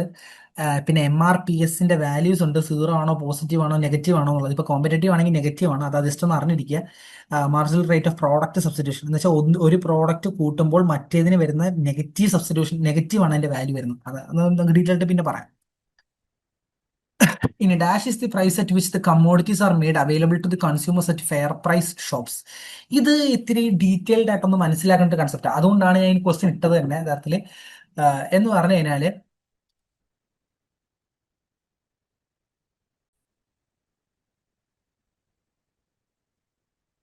അപ്പം നമുക്ക് ലെവി പ്രൈസ് എന്താണ്, സീലിംഗ് പ്രൈസ് എന്താണ്, MSP എന്താണ്, ഇഷ്യൂ പ്രൈസ് എന്താണെന്ന് നോക്കിയാൽ നമുക്ക് മനസ്സിലാവും. അപ്പൊ ഇവിടെ ചോദിച്ചിരിക്കുന്ന ഫെയർ പ്രൈസ് ഷോപ്പിൽ ഏതിൽ പ്രൈസിലാണ് കൺസ്യൂമേഴ്സിന് അവൈലബിൾ ആവുന്നുള്ളതാണ്. എന്നുവെച്ചാൽ കൺസ്യൂമറായ നമ്മൾ ഏത് പ്രൈസിനാണ് റേഷൻ കടയിൽ നിന്ന് പ്രൈസ് മേടിക്കുന്നത് എന്നുള്ളത്. അപ്പൊ ഏത് ഏത് പ്രൈസ് കൊടുത്തിട്ടാണ് നമ്മൾ റേഷൻ കടയിൽ കൊടുക്കുന്ന പ്രൈസാണ് ഈ ചോദിച്ചേക്കുന്നത്. അത് മനസ്സിലായ പ്രശ്നം സിമ്പിളാ. അപ്പം ഇതിനകത്ത് ഒന്നെന്ന് പറഞ്ഞാൽ ഇതൊക്കെ ആർക്കൊക്കെയാണ് കിട്ടുന്നതെന്ന് പറഞ്ഞാൽ നമുക്കിതൊക്കെ എന്താണ് ഈ പ്രൈസ് എന്ന് മനസ്സിലാകത്തുള്ളൂ. ഓക്കെ, അത് ജസ്റ്റ് ഒന്ന് നമുക്ക് നോക്കാം. അപ്പൊ ഇതിനകത്ത് നമ്മൾ ബേസിക്കലി അതിൻ്റെ ഒരു കമ്മോഡിറ്റി പ്രൊഡ്യൂസ് ചെയ്തതിന് ഫാർമർ പ്രൊഡ്യൂസ് ചെയ്യും, അത് മില്ലർ ഓർ പ്രോസസ്സറിന് കൊടുക്കും, ഗവൺമെന്റ് അത് ബഫർ സ്റ്റോക്കിന് വേണ്ടി സേവ് ചെയ്യും, അതുപോലെ തന്നെ എന്തായി ഡയറക്റ്റ് കൺസ്യൂമറിന് പോവുകയും ചെയ്യും. രണ്ടു പേർക്ക് ഇയാൾ കൊടുക്കും. ഓക്കെ, അതുപോലെ തന്നെ ഗവൺമെന്റ് എന്ത് ചെയ്യും, റേഷൻ കട വഴിയോ PDS വഴിയോ എന്ത് ചെയ്യുന്നുണ്ട്, അത് കൊടുക്കുന്നുണ്ട്. ഇങ്ങനെയാണ് എന്താന്ന് പറയുന്നത് നമ്മുടെ കമ്മോഡിറ്റിയുടെ മാപ്പിംഗ് എന്ന് പറഞ്ഞാൽ. അപ്പൊ നമ്മൾ നോക്കുമ്പോൾ ഇതിനകത്ത് ഇനി ബേസിക്കലി സിമ്പിൾ ആയിട്ട് ഞാൻ പറഞ്ഞുതരാം. ഈ ഫാർമർ ഈ ഫാർമറിന്റെ കയ്യിൽ നിന്ന് ഫാർമറിന് ബമ്പർ പ്രൊഡക്ഷൻ ഉണ്ടാവും നിൽക്കുക എന്ന് വെച്ചാല് അവിടെ നല്ല പോലെ ഇപ്പം മാങ്ങയുടെ സീസൺ ആയിരിക്കുന്ന സമയത്ത്, ഇപ്പൊ നമുക്ക് മാങ്ങയൊന്നും അങ്ങനെ ഹോർട്ടിക്കൾച്ചർ ക്രോപ്സ് അത്ര ഇല്ല, MSP ഇല്ല അതിന്. അപ്പം അപ്പൊ അല്ലാത്ത ക്രോപ്പ് പറയാം, ഇപ്പൊ നെല്ല് നെല്ലിന് നല്ല പോലെ പ്രൊഡക്ഷൻ ഉണ്ടെന്ന് വെക്കുക. നെല്ല് സ്റ്റോർ ചെയ്യാൻ പറ്റുന്ന ഒരു കമ്മോഡിറ്റിയാണ്. അങ്ങനെയാണെങ്കിൽ സ്വാഭാവികമായിട്ടും അങ്ങനെ വരുമ്പോൾ എന്ത് സംഭവിക്കും? ഈ കർഷകർക്ക് പ്രൈസ് ഭയങ്കരമായിട്ട് കുറയും, അവർക്ക് കിട്ടുന്ന പ്രൈസ് ഭയങ്കര കുറവും. അപ്പൊ അങ്ങനെ വരുമ്പോൾ അയാൾക്ക് എന്ത് ചെയ്യും? അയാൾക്ക് ഭയങ്കര ബുദ്ധിമുട്ടാവും, അയാൾക്ക് നഷ്ടം വരും. അത് ഉണ്ടാവാതിരിക്കാൻ കൊണ്ടുവന്ന ഒരു കൺസെപ്റ്റ് ആണ് എന്തെന്ന് പറയുന്നത്, MSP, that is minimum support price, താങ്ങുവില. ഇത് അനൗൺസ് ചെയ്യുന്നത് സത്യത്തിൽ ഗവൺമെന്റ് ആണെങ്കിൽ ഫിക്സ് ചെയ്യുന്നത്, ഇറ്റ് ഈസ് ഫിക്സ്ഡ് ബൈ ആരാണ്? നമ്മുടെ ഇത് ചെയ്യുന്നത് വെച്ചാൽ ഇത് കാൽക്കുലേറ്റ് ചെയ്യുന്ന ആൾക്കാർ CACP എന്ന് പറഞ്ഞൊരു ഇതാ, എന്ന് വെച്ചാൽ commission for agricultural cost and prices എന്ന് പറയും. CACP ആണ് യഥാർത്ഥത്തിൽ എന്ത് ഫിക്സ് ചെയ്യുന്നത്? MSP ഫിക്സ് ചെയ്യുന്നത്. അപ്പം MSP ഫിക്സ് ചെയ്യും, 23 കമ്മോഡിറ്റീസിന് MSP ഫിക്സ് ചെയ്യും. എന്നിട്ട് എന്ത് ചെയ്യും? അത് നമുക്ക് ഗവൺമെന്റിന് കൊടുക്കും, ക്യാബിനറ്റ് കമ്മിറ്റി ഒക്കെ കൂടിയിട്ടാണ് അവർ തീരുമാനിക്കുന്നത്. അപ്പം ഈ MSP കിട്ടുന്നത് ആർക്കാ? ഫാർമറിനാണ് കിട്ടുന്നത്. അത് നമുക്ക് ഓർമ്മ വേണം. അപ്പൊ എന്തിനാ ഇത് കൊടുക്കുന്നത്? അവർക്ക് ഇൻകം സെക്യൂരിറ്റി വരുത്താനാണ് കൊടുക്കുന്നത്. അപ്പൊ ഇൻസെന്റിവൈസ് പ്രൊഡക്ഷൻ. അപ്പം ഇനി അടുത്തത് നമുക്ക് ജസ്റ്റ് ഒന്ന് തിരിച്ചൊന്നുകൂടെ പോവാം. എന്നിട്ട് ഇപ്പൊ ഈ മില്ലറിന്റെ കയ്യിൽ ഫാർമർ കൊടുത്തല്ലോ അല്ലെ? ഇതിപ്പോ ഡയറക്റ്റ് ഫാർമർ ആർക്കാ കൊടുത്തത്? ഗവൺമെന്റിനാണ് കൊടുത്തത്. ഇങ്ങനെ ഒരു ഓപ്ഷൻ ഉണ്ട് അവിടെ കേട്ടോ. ഇപ്പൊ മില്ലറിന്റെ കയ്യിൽ, പ്രോസസറിന്റെ കയ്യിൽ കൊടുത്തെന്ന് വെച്ചോ. ഇപ്പൊ ഈ കൊടുക്കുന്നതിനകത്ത് അവിടെ ഒരു എമൗണ്ട്, ഒരു പർട്ടിക്കുലർ എമൗണ്ട് ഇതില് അപ്പം ഒരു പർട്ടിക്കുലർ എത്ര എന്താ പറയുക, ഇത്ര ഷെയർ ഗവൺമെന്റ് ബഫർ സ്റ്റോക്ക് ആയിട്ട് പ്രോസസ്സേഴ്സിന്റെ കയ്യിൽ നിന്ന് മേടിക്കും. അങ്ങനെ മേടിക്കുന്ന പ്രൈസിനാണ് അവിടെ ആ സമയത്ത് ഗവൺമെന്റ് കൊടുക്കുന്ന പ്രൈസാണ് ലെവി പ്രൈസ്. മനസ്സിലായി? ലെവി പ്രൈസ് എന്ന് പറഞ്ഞാൽ പ്രോസസ്സേഴ്സിന് ഗവൺമെന്റ് കൊടുക്കുന്ന പ്രൈസാണ് ലെവി പ്രൈസ്. ഇനി ഇപ്പൊ ഗവൺമെന്റിന്റെ കയ്യിൽ എന്തൊക്കെയുണ്ട്? ഇപ്പൊ ഇതുണ്ട്. ഇനി ഈ പ്രൈസ് ഇപ്പം ഗവൺമെന്റ് ഈ റേഷൻ കട വഴി എന്ത് ചെയ്ത് കൺസ്യൂമറിന് ഇത് കൊടുക്കുകയാണെങ്കിൽ അതിനെ പറയുന്ന പേരാണ് ഇഷ്യൂ പ്രൈസ് എന്ന് പറയുന്നത്. ഇതേ സംഭവം നമ്മളിപ്പം നമ്മുടെ പ്രോസസ്സർ അല്ലെങ്കിൽ ഒരു ഓപ്പൺ മാർക്കറ്റിൽ ആരായിക്കോട്ടെ, റീറ്റെയിലർ ആയിക്കോട്ടെ, അവർ ഡയറക്റ്റ് ഇത് വിൽക്കുമ്പം ഒരു പർട്ടിക്കുലർ എമൗണ്ടിന് മേളിൽ പോകാൻ പറ്റില്ല പ്രൈസ് എന്ന് പറയുന്നത്. മനസ്സിലായോ? എന്ന് വെച്ചാൽ ഒരു സീലിംഗ് ഉണ്ട് അവിടെ, അതിന് മണ്ടക്കിട്ട് പോകരുത്. അതാണ് സീലിംഗ് പ്രൈസ്. ഇതാണ് ലെവി പ്രൈസ്. ലെവി പ്രൈസ് പറഞ്ഞാൽ മില്ലർ ഓർ ഫാക്ടറി അവിടെ എന്താ, ഒരു portion of stock levied by law വഴി ലെവി ചെയ്ത് ഗവൺമെന്റ് മേടിക്കും. എന്നിട്ട് ബാക്കി ഓപ്പൺ മാർക്കറ്റിലോട്ട് പോകത്തുള്ളൂ. ഇതെന്തിനാ എന്ന് വെച്ചാൽ ഇത് ബഫർ സ്റ്റോക്ക് മെയിൻറ്റെയിൻ ചെയ്യണം എന്നുള്ള ആവശ്യത്തിനാണ് തരത്തിൽ ഗവൺമെന്റ് ചെയ്യുന്നത്. അപ്പൊ എന്ത് സംഭവിക്കും? അപ്പം ഫുഡ് സപ്ലൈ മെയിൻറ്റെയിൻ ചെയ്യാനാ. ഓക്കെ. ഇനി സീലിംഗ് പ്രൈസ് എന്ന് പറഞ്ഞാൽ നേരത്തെ പറഞ്ഞു, ഇത് എന്തിനാ ചെയ്യുന്നത്? ഇത് ഇൻഫ്ലേഷൻ തടയാനാ. എന്ന് വെച്ചാൽ ഒരു പർട്ടിക്കുലർ കമ്മോഡിറ്റിക്ക് വിലക്കയറ്റം ഉണ്ടാകാതിരിക്കാൻ വേണ്ടി ചെയ്യുന്നതാണ് എന്തെന്ന് പറയുന്നത്, സീലിംഗ് പ്രൈസ് എന്ന് പറയുന്നത്. അപ്പം അതിന് ഈ ഒരു പർട്ടിക്കുലർ എമൗണ്ടിൽ കൂടുതൽ നമുക്ക് വിൽക്കാൻ പറ്റില്ല. മനസ്സിലായെന്ന് തോന്നുന്നത്. ഇനി ഇഷ്യൂ പ്രൈസ് ആണ് നമ്മുടെ ക്വസ്റ്റ്യൻ ഉത്തരം. എന്താണ്? ഫെയർ പ്രൈസ് ഷോപ്പിൽ സബ്സിഡൈസ്ഡ് പ്രൈസിൽ ടാർഗറ്റഡ് കൺസ്യൂമേഴ്സിന് കൊടുക്കുന്നത്. ഇനി മെയിൻ ഒരു ഡിഫറൻസ് ഞാൻ പറഞ്ഞുതരാം. സീലിംഗ് പ്രൈസും ഇഷ്യൂ പ്രൈസും നമ്മൾ വ്യത്യാസം തരും. ഈ ഇഷ്യൂ പ്രൈസ് എന്ന് പറഞ്ഞാൽ കൺസ്യൂമർ കൊടുക്കുന്ന പ്രൈസ് ആണല്ലോ. ഇഷ്യൂ പ്രൈസിലാണല്ലോ കൺസ്യൂമർ മേടിക്കുന്നത്. സീലിംഗ് പ്രൈസിലും ആയിരിക്കുമല്ലോ കൺസ്യൂമർ ജനറൽ ഓപ്പൺ മാർക്കറ്റിൽ മേടിക്കുന്നത്. അപ്പൊ ഇതിന്റെ വ്യത്യാസം എന്താ? ഇവിടെ എന്ന് പറഞ്ഞാൽ ഗവൺമെന്റ് സബ്സിഡൈസ് ചെയ്തിട്ട് ടാർഗറ്റഡ് കൺസ്യൂമേഴ്സിന് കൊടുക്കുന്നതാണ് ഇഷ്യൂ പ്രൈസ്. മനസ്സിലായോ? BPL കാർഡ് ഉള്ളവർക്ക് ഇന്ന പ്രോഡക്റ്റുകൾ ഇന്ന പ്രൈസിന് എന്ന് പറയുന്നതാണ് തരത്തിൽ ഇഷ്യൂ പ്രൈസ്. അതേ സമയത്ത് ജനറൽ പ്രൈസ് എന്ന് പറഞ്ഞാൽ എന്താ, മറ്റേ സീലിംഗ് പ്രൈസ് എന്ന് പറഞ്ഞാൽ എന്താ, അവിടെ എല്ലാ കൺസ്യൂമേഴ്സിനും ആ പ്രൈസാ. അവിടെ വ്യത്യാസമില്ല, ടാർഗറ്റഡ് കൺസ്യൂമേഴ്സ് അല്ല അവിടെ. അതാണ് ഇവിടുത്തെ മെയിൻ ടേക്ക് ഓവർ എടുക്കണം. അപ്പൊ അതിനകത്ത് MSP എടുത്ത് അപ്പൊ ലിവി പ്രൈസ് ഉണ്ട്. അപ്പൊ ഇവിടെ നോക്ക്, ടാർഗറ്റഡ് കൺസ്യൂമേഴ്സ്, ജനറൽ കൺസ്യൂമേഴ്സ്. ഇത് പ്രോസസ്സേഴ്സും പ്രൊഡ്യൂസർ ആരെയാണ് ടാർഗറ്റ് ചെയ്യുന്നത്? ഇനി പർപ്പസ് എന്താ? ഒന്ന് ഇൻകം സെക്യൂരിറ്റി, ഞാൻ പറഞ്ഞ മറ്റേ ഫുഡ് സ്റ്റോക്ക് മെയിൻറ്റെയിൻ ചെയ്യാൻ, ഇൻഫ്ലേഷൻ വിലക്കയറ്റം തടയാൻ, ഇനി ഫുഡ് സെക്യൂരിറ്റി ആൻഡ് അത് ഇഷ്യൂ പ്രൈസ് എന്തിനാ നമ്മൾ റേഷൻ കട വേണ്ടി സാധനം കൊടുക്കുന്ന ഫുഡ് സെക്യൂരിറ്റി, അതിന് വേണ്ടിയിട്ടാണ് ചെയ്യുന്നത്. ഓക്കെ. ഇത് അതിന്റെ ജസ്റ്റ് ഒന്ന് അത് മൊത്തം കൂടെ ഒന്ന് മനസ്സിലാക്കുന്ന രീതിയിൽ ഇട്ടേക്കുന്നതാണ്. ഓക്കെ. ഇനി അടുത്തത് നമ്മൾ സെഷന്റെ എൻഡിലേക്ക് വരികയാണ്. ഇതിന്റെ ഒരു 2-3 ചോദ്യം കൂടെ ഉള്ളൂ. പക്ഷെ ഇതും കൂടെ കഴിയുമ്പോൾ നിങ്ങൾക്ക് മനസ്സിലാവും യഥാർത്ഥത്തിൽ എത്രത്തോളം പോർഷൻസ് ആണ് എക്കണോമിക്സിന്റെ കവേർഡ് ആയിട്ട് ചോദിക്കുന്നതാണ്. അപ്പൊ നമ്മൾ ഈ 5 മൊഡ്യൂളിൽ ഇപ്പൊ അഞ്ചാമത്തെ മൊഡ്യൂളാണ് സോഷ്യൽ സയൻസ്. അതിലെ ഈ കുറച്ച് കാര്യങ്ങളെ വരുന്നുള്ളെങ്കിലും അതിന്റെ കൺസെപ്റ്റ് കുറച്ചധികം ഉണ്ട്. അത് നിങ്ങൾ മനസ്സിലാക്കണം. അതിന് എല്ലാം പഠിക്കണം എന്നല്ല പറഞ്ഞാൽ അതെല്ലാം അറിഞ്ഞിരിക്കണം. ജസ്റ്റ് ഒന്ന് അറിഞ്ഞിരുന്നാൽ തന്നെ ഇപ്പൊ ഇഷ്യൂ പ്രൈസ്, ലെവി പ്രൈസ്, ഈ പ്രൈസുകളെല്ലാം ഒരുപോലെയല്ലേ ഇരിക്കുന്നത്. ഇനി വേറെയും പ്രൈസ് ഉണ്ട്, ഫെയർ ആൻഡ് റെമ്യൂണറേറ്റീവ് പ്രൈസ് എന്ന് പറഞ്ഞ സാധനം ഉണ്ട്. അതുപോലെ തന്നെ എന്താ പറയണ്ടേ, അങ്ങനെ കുറെ സാധനങ്ങൾ വരുന്നുണ്ട്. അപ്പൊ ഇതൊക്കെ എന്താണെന്നെങ്ങാനും ചോദിച്ചു കഴിഞ്ഞാൽ നമുക്ക് വെറുതെ മാർക്കും. അതുകൊണ്ടാണെന്ന് പറയുന്നത്. ഓക്കെ. ഇനി as the dash increases the borrower runs A greater risk of losing on capital എന്നുള്ളതാണ്. എന്ന് വെച്ചാൽ ഈ ഫേം നടത്തുന്ന ആൾക്ക് എപ്പോഴാണ് റിസ്ക് കൂടുതൽ? ഓൺഡ് ക്യാപിറ്റൽ ലൂസ് ചെയ്യാനുള്ള റിസ്ക് കൂടുതൽ ഏത് റേഷ്യോക്ക് എന്ത് സംഭവിക്കുമ്പോഴാണ്? ഇൻക്രീസ് വരുമ്പോഴാണെന്നോ? ക്രെഡിറ്റ് റേഷ്യോ ആണോ, ഡെബിറ്റ് റേഷ്യോ ആണോ, സ്റ്റാറ്റ്യൂട്ടറി ലിക്വിഡിറ്റി റേഷ്യോ ആണോ, ഡെപ്റ്റ് ഇക്വിറ്റി റേഷ്യോ ആണോ എന്നാണ് ചോദ്യം വരുന്നത്. സത്യത്തിൽ ക്രെഡിറ്റ് റേഷ്യോ, ഡെബിറ്റ് റേഷ്യോ എന്നൊക്കെ പറയുന്നതിൽ ഇവിടെ പറയുന്നില്ല. അത് നമ്മൾ ബാലൻസ് ഷീറ്റ് അങ്ങനത്തെ സാധനങ്ങളിൽ ഈ അസറ്റിന്റെ ബേസിസിൽ പറയുന്നതാണ് തരത്തിൽ അത്. അപ്പം ഇതുമായിട്ട് ബന്ധപ്പെട്ടതല്ലത്. ഇവിടെ പറയുന്നത് വെച്ച് കഴിഞ്ഞാല് സ്റ്റാറ്റ്യൂട്ടറി ലിക്വിഡിറ്റി റേഷ്യോ എന്താണെന്ന് ഞാൻ പറഞ്ഞുതരാം. അതെന്ന് പറഞ്ഞാൽ ഇത്രയേ ഉള്ളൂ. SLR എന്ന് പറയുന്നത് ഒരു ബാങ്കിന്റെ ഡെപ്പോസിറ്റുകളിൽ നിന്ന് 18 എന്ന് പറഞ്ഞാൽ ഇപ്പൊ അത് ഫിക്സ് ചെയ്ത് RBI മാൻഡേറ്റ് എന്നൊരു ഒരു പർട്ടിക്കുലർ പെർസെന്റേജ് ഉണ്ടാവും. അത്രയും പെർസെൻറ്റേജ് മണി ലിക്വിഡ് ക്യാഷ് ആയിട്ട് എവിടെ വെക്കണം? അയാളുടെ ആ ബാങ്കിന്റെ കൈവശം ഉണ്ടാവണം എന്നുള്ളതാണ് സ്റ്റാറ്റ്യൂട്ടറി ലിക്വിഡിറ്റി റേഷ്യോ എന്ന് പറയുന്നത്. എന്ന് വെച്ചാൽ അത്യാവശ്യം പെട്ടെന്നൊരു വിലക്കയറ്റമോ അല്ലെങ്കിൽ എന്തെങ്കിലും ഉണ്ടായാൽ അവർക്ക് മണി റോൾ ചെയ്യാൻ വേണ്ടേ? ആ റോൾ ചെയ്യാനുള്ള പൈസയാണ് സ്റ്റാറ്റ്യൂട്ടറി ലിക്വിഡിറ്റി റേഷ്യോ. എന്ന് വെച്ചാൽ അത് ഉപയോഗിക്കാൻ പ്രത്യേക പെർമിഷൻ വേണം, അല്ലാണ്ട് ഉപയോഗിക്കാനൊന്നും പറ്റില്ല. പക്ഷേ SLR എന്ന് പറയുന്ന സാധനം എന്ന് പറയുന്നതാണ്.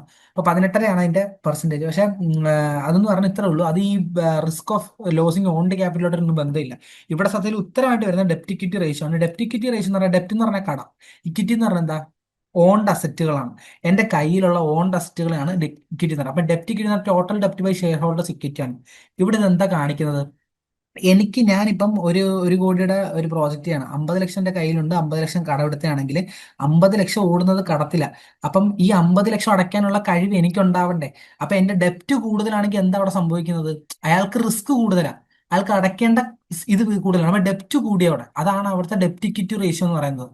അപ്പം അയാൾക്ക് ഇനി ഓണേഴ്സ് ഇക്വിറ്റി ഈ 50 ലക്ഷത്തിന്റെ എൻ്റെ ഇനി അസറ്റ് ആയിട്ട് വേറെ ഉണ്ടെന്ന് നോക്കുക. ഈ അസറ്റ് കൊണ്ട് എനിക്ക് എന്ത് ചെയ്യാൻ പറ്റണം? എൻ്റെ ആ ഡെപ്റ്റിനെ എൻ്റെ കയ്യിലുള്ള ലിക്വിഡിറ്റി കൊണ്ട് എനിക്ക് ഇക്വിറ്റി കൊണ്ട് എനിക്ക് എന്ത് ചെയ്യാൻ പറ്റണം? എൻ്റെ കടങ്ങൾ വീട്ടാൻ പറ്റണം എന്നുള്ളതാണ് ആ ഡെപ്റ്റ് ഇക്വിറ്റി റേഷ്യോ കൊണ്ട് ഉദ്ദേശിക്കുന്നത്. അപ്പം അത് കൂടുതലാണെങ്കിൽ എന്താ ഉദ്ദേശിക്കുന്നത്? ഡെപ്റ്റ് കൂടുതലാണെങ്കിൽ ഡെപ്റ്റ് ഇക്വിറ്റി റേഷ്യോ എന്ന് പറയുമ്പോൾ ഡെപ്റ്റ് കൂടുതലാന്ന് പറഞ്ഞാൽ അവിടെ എന്താ ഉദ്ദേശിക്കുന്നത്? അയാൾക്ക് റിസ്ക് കൂടുതലാണ്. അപ്പൊ അവിടുത്തെ ഉത്തരം ഡെപ്റ്റ് ഇക്വിറ്റി റേഷ്യോ ആണ്. ഓക്കെ. ഇനി 11ാമത്തെ ക്വസ്റ്റ്യൻ. ഇത് ഇത് പ്രൊഡക്ഷൻ എക്കണോമിക്സിൽ വരുന്നത്. നമ്മൾ മാർക്കറ്റിംഗിന്റെ കൺസെപ്റ്റ് കുറച്ചേ കണ്ടിട്ടുള്ളൂ. പ്രൊഡക്ഷൻ എക്കണോമിക്സിനാണ് ഇപ്പോഴാണ് ഇതിനകത്ത് എടുത്തേക്കുന്നത്. അതിന് മുമ്പ് ഒരു ക്വസ്റ്റ്യൻ കണ്ടെന്ന് തോന്നുന്നു. മൈക്രോ എക്കണോമിക്സിലെ ബേസിക് ആയിട്ടുള്ള കൺസെപ്റ്റ് കണ്ടിട്ടുണ്ട്. അതായത് ഇക്വിമാർജിനൽ പ്രിൻസിപ്പിൾ ഒന്നും വന്നിട്ടില്ല, പക്ഷേ അത് കുറച്ച് കണ്ടിട്ടുണ്ട്. പിന്നെ മാർക്കറ്റ് സ്ട്രക്ചർ, മാർക്കറ്റിംഗ്, ഇതിപ്പം ഫിനാൻസ് ഇപ്പൊ നമ്മളൊരു ക്വസ്റ്റ്യൻ കണ്ട്. ഇനി ഇപ്പൊ കാണാൻ പോകുന്ന ഒരു one of the important question ആണ് ഡാഷ് എക്സ്. ഇത് ക്വസ്റ്റ്യൻ ഇമ്പോർട്ടന്റ് ആയിട്ടല്ല, അതിന്റെ കൺസെപ്റ്റ്, അതിന്റെ ഓപ്ഷൻസിലെ കൺസെപ്റ്റ് ഇമ്പോർട്ടന്റ് ആയിട്ടാണ് കേട്ടോ. Dash examines the behaviour of output when all inputs R word at the same time എന്നാണ് ചോദ്യം. ഇവിടെ പറയുന്നത് എന്താ? എല്ലാ ഇൻപുട്ടിനും നമ്മൾ മാറ്റം വരുമ്പം എല്ലാ ഇൻപുട്ടും എന്റെ പ്രൊഡക്ഷൻ ആർക്കുക. ഞാനിപ്പോ ഒന്ന് ഒരു സാധനം പ്രൊഡ്യൂസ് ചെയ്യുമ്പോൾ, ഒരു പർട്ടിക്കുലർ കമ്മോഡിറ്റി പ്രൊഡ്യൂസ് ചെയ്യുമ്പോൾ ഞാൻ അതിന്റെ ഇൻപുട്ടുകളെല്ലാം കൂട്ടാൻ പോവാ. എല്ലാ ഇൻപുട്ടും കൂട്ടാൻ പോവാ. എല്ലാ ഇൻപുട്ട് കൂട്ടുമ്പോൾ ഔട്ട്പുട്ടിന് വരുന്ന വ്യത്യാസത്തിലുള്ള ബിഹേവിയർ, അതെന്ന് വെച്ചാൽ ഈ ബിഹേവിയർ കൊണ്ട് ഉദ്ദേശിക്കുന്നത് എന്താണെന്ന് ഇവിടെ? ഔട്ട്പുട്ട് കൂടുകയാണോ, ഔട്ട്പുട്ട് കുറയുകയാണോ, അതോ ഔട്ട്പുട്ട് എന്താണോ നേരത്തെ ഉണ്ടായിരുന്നത് അത് തന്നെ പോവുകയാണോ എന്നുള്ളതാണ് അവിടുത്തെ ഈ ബിഹേവിയർ കൊണ്ട് ഉദ്ദേശിക്കുന്നത്. അപ്പം ഇത് എന്ന് പറഞ്ഞാൽ എന്താണെന്നാണ് ചോദ്യം. അപ്പം ഇതിൽ വന്നിരിക്കുന്ന options economies of scale, returns to scale, diseconomies of scale. Okay. അപ്പം എന്താണ് economies of scale, return to scale എന്ന് മനസ്സിലാക്കണമെന്നുണ്ടെങ്കിൽ ഈ രണ്ട് പില്ലേഴ്സ് ഉണ്ട്. അതെന്ന് പറഞ്ഞാൽ ഇത് നമ്മൾ മനസ്സിലാക്കേണ്ട രണ്ട് കോൺസെപ്ച്വൽ പില്ലേഴ്സ് ഉണ്ട്: റിട്ടേൺസ് ടു സ്കെയിലും എക്കോണമീസ് ഓഫ് സ്കെയിലും എന്നുള്ളത്. ഓക്കെ. എന്ന് പറഞ്ഞാൽ റിട്ടേൺസ് ടു സ്കെയിൽ എന്ന് പറയുന്ന ഉദ്ദേശം എന്നറിയോ? നമ്മളൊരു സാധനം ആഡ് ചെയ്താൽ ഒരു ഫിസിക്കൽ റിലേഷൻഷിപ്പ് ആണത്. എന്ന് വെച്ചാൽ നമ്മളിപ്പോൾ ഇൻപുട്ട് ആഡ് ചെയ്താൽ ഔട്ട്പുട്ട് എത്ര കിട്ടും എന്ന് പറയുന്നതാണ് റിട്ടേൺസ് ടു സ്കെയിൽ. ഇതേ സാധനത്തെ മണി ടേംസിൽ, മോണിറ്ററി ടേംസിൽ, ദാറ്റ് ഈസ് കോസ്റ്റിന്റെ ടേംസിൽ പറയുമ്പോഴാണ്, കോസ്റ്റ് ഒരു മണിയാണല്ലോ, കോസ്റ്റ് ഒരു മണി ടേംസിൽ പറയുന്ന സാധനമാണല്ലോ, അതിൽ പറയുമ്പോഴാണ് പെർ യൂണിറ്റ് കോസ്റ്റ് വെച്ച് പറയുമ്പോൾ വരുന്നതാണ് എക്കോണമിക്സ് ഓഫ് സ്കെയിൽ. എന്ന് വെച്ചാൽ ഞാൻ എൻ്റെ പ്രൊഡക്ഷൻ കൂട്ടിയാൽ, ഈ പ്രൊഡക്ഷൻ കൂട്ടുമ്പോൾ എന്താ സംഭവിക്കുന്നത്? ഇൻപുട്ട് കൂടുക ചെയ്യുന്നത് അല്ലേ? അപ്പൊ ഈ ഇൻപുട്ട് കൂടുമ്പോൾ സുഖമായിട്ട് എന്താ സംഭവിക്കുക? കോസ്റ്റ് കൂടുക ചെയ്യുന്നത്. ഈ കോസ്റ്റ് കൂടുന്നത് കുറയുന്നുണ്ടോ എന്നാ പറയുന്നത്. മനസ്സിലായോ? ഇപ്പൊ ഞാൻ ഒരു യൂണിറ്റ് പ്രൊഡ്യൂസ് ചെയ്യാൻ എനിക്ക് ഉണ്ടായിരുന്ന 100 രൂപയായിരുന്നു.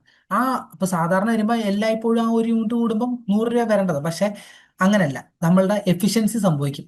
സ്പെഷ്യലൈസേഷൻ എന്ന് പറയുന്നതിനെ ലേബർ സ്പെഷ്യലൈസ്ഡ് ആവും. അപ്പൊ എന്ത് സംഭവിക്കും, ഓരോ യൂണിറ്റ് കൂടുമ്പം ചിലപ്പോൾ കുറഞ്ഞു കുറഞ്ഞു വരും. അങ്ങനെ കുറയുന്നുണ്ടോ എന്നുള്ളതാണ് എക്കോണമിക്സ് ഓഫ് സ്കെയിലിൽ നമ്മൾ നോക്കുന്നത്. എന്ന് വെച്ചാൽ എന്റെ പ്രൊഡക്ഷൻ കൂടുന്നതനുസരിച്ച് എന്റെ കോസ്റ്റ്, ആവറേജ് കോസ്റ്റ്, ഒരു യൂണിറ്റ് ഒരു സാധനത്തിന് വരുന്ന പ്രൈസ് കുറയുന്നുണ്ടോ എന്ന്, കോസ്റ്റ് കുറയും, പ്രൈസ് അല്ല കോസ്റ്റ് കുറയുന്നുണ്ടോ എന്നുള്ളതാണ് നമ്മളവിടെ നോക്കുന്നത്. ഓക്കെ, അപ്പൊ നമ്മൾ ആദ്യം നോക്കാം. If we double all our ingredients or inputs does our output also double എന്നുള്ളതാണ് ആദ്യത്തെ ചോദ്യം.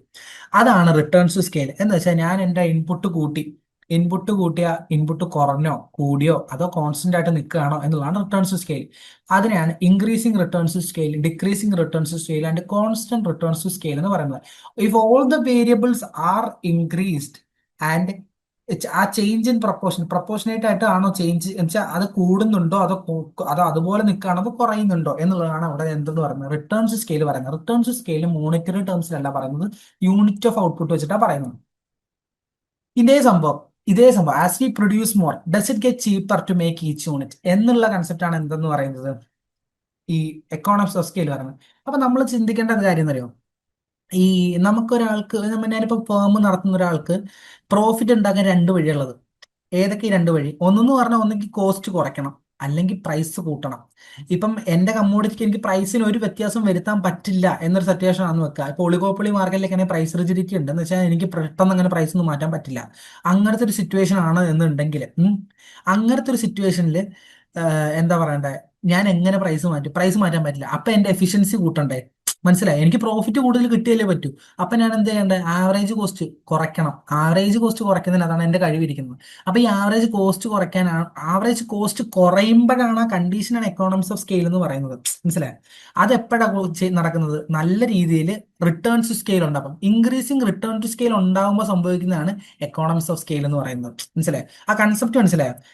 വേണ്ട, കാണിച്ചു തരാം, ജസ്റ്റ് ഒന്ന് കാണിച്ചു തരാം. ഇൻക്രീസിങ് റിട്ടേൺ ടു സ്കെയിൽ വരുമ്പോൾ സംഭവിക്കുന്ന കൺസെപ്റ്റ് ആണ് എന്ത്, എക്കോണമീസ് ഓഫ് സ്കെയിൽ എന്ന് പറയുന്നത്. എന്ന് പറഞ്ഞാൽ റിട്ടേൺ ടു സ്കെയിൽ എന്ന് പറഞ്ഞാൽ എന്താ, സാധനം എല്ലാ ഇൻപുട്ടും എല്ലാ വേരിയബിൾ, അതിന് important all variables all inputs R doubled. അപ്പൊ എന്ത് സംഭവിക്കുന്നു എന്നുള്ളതാണ് അവിടെ പറയുന്നത്.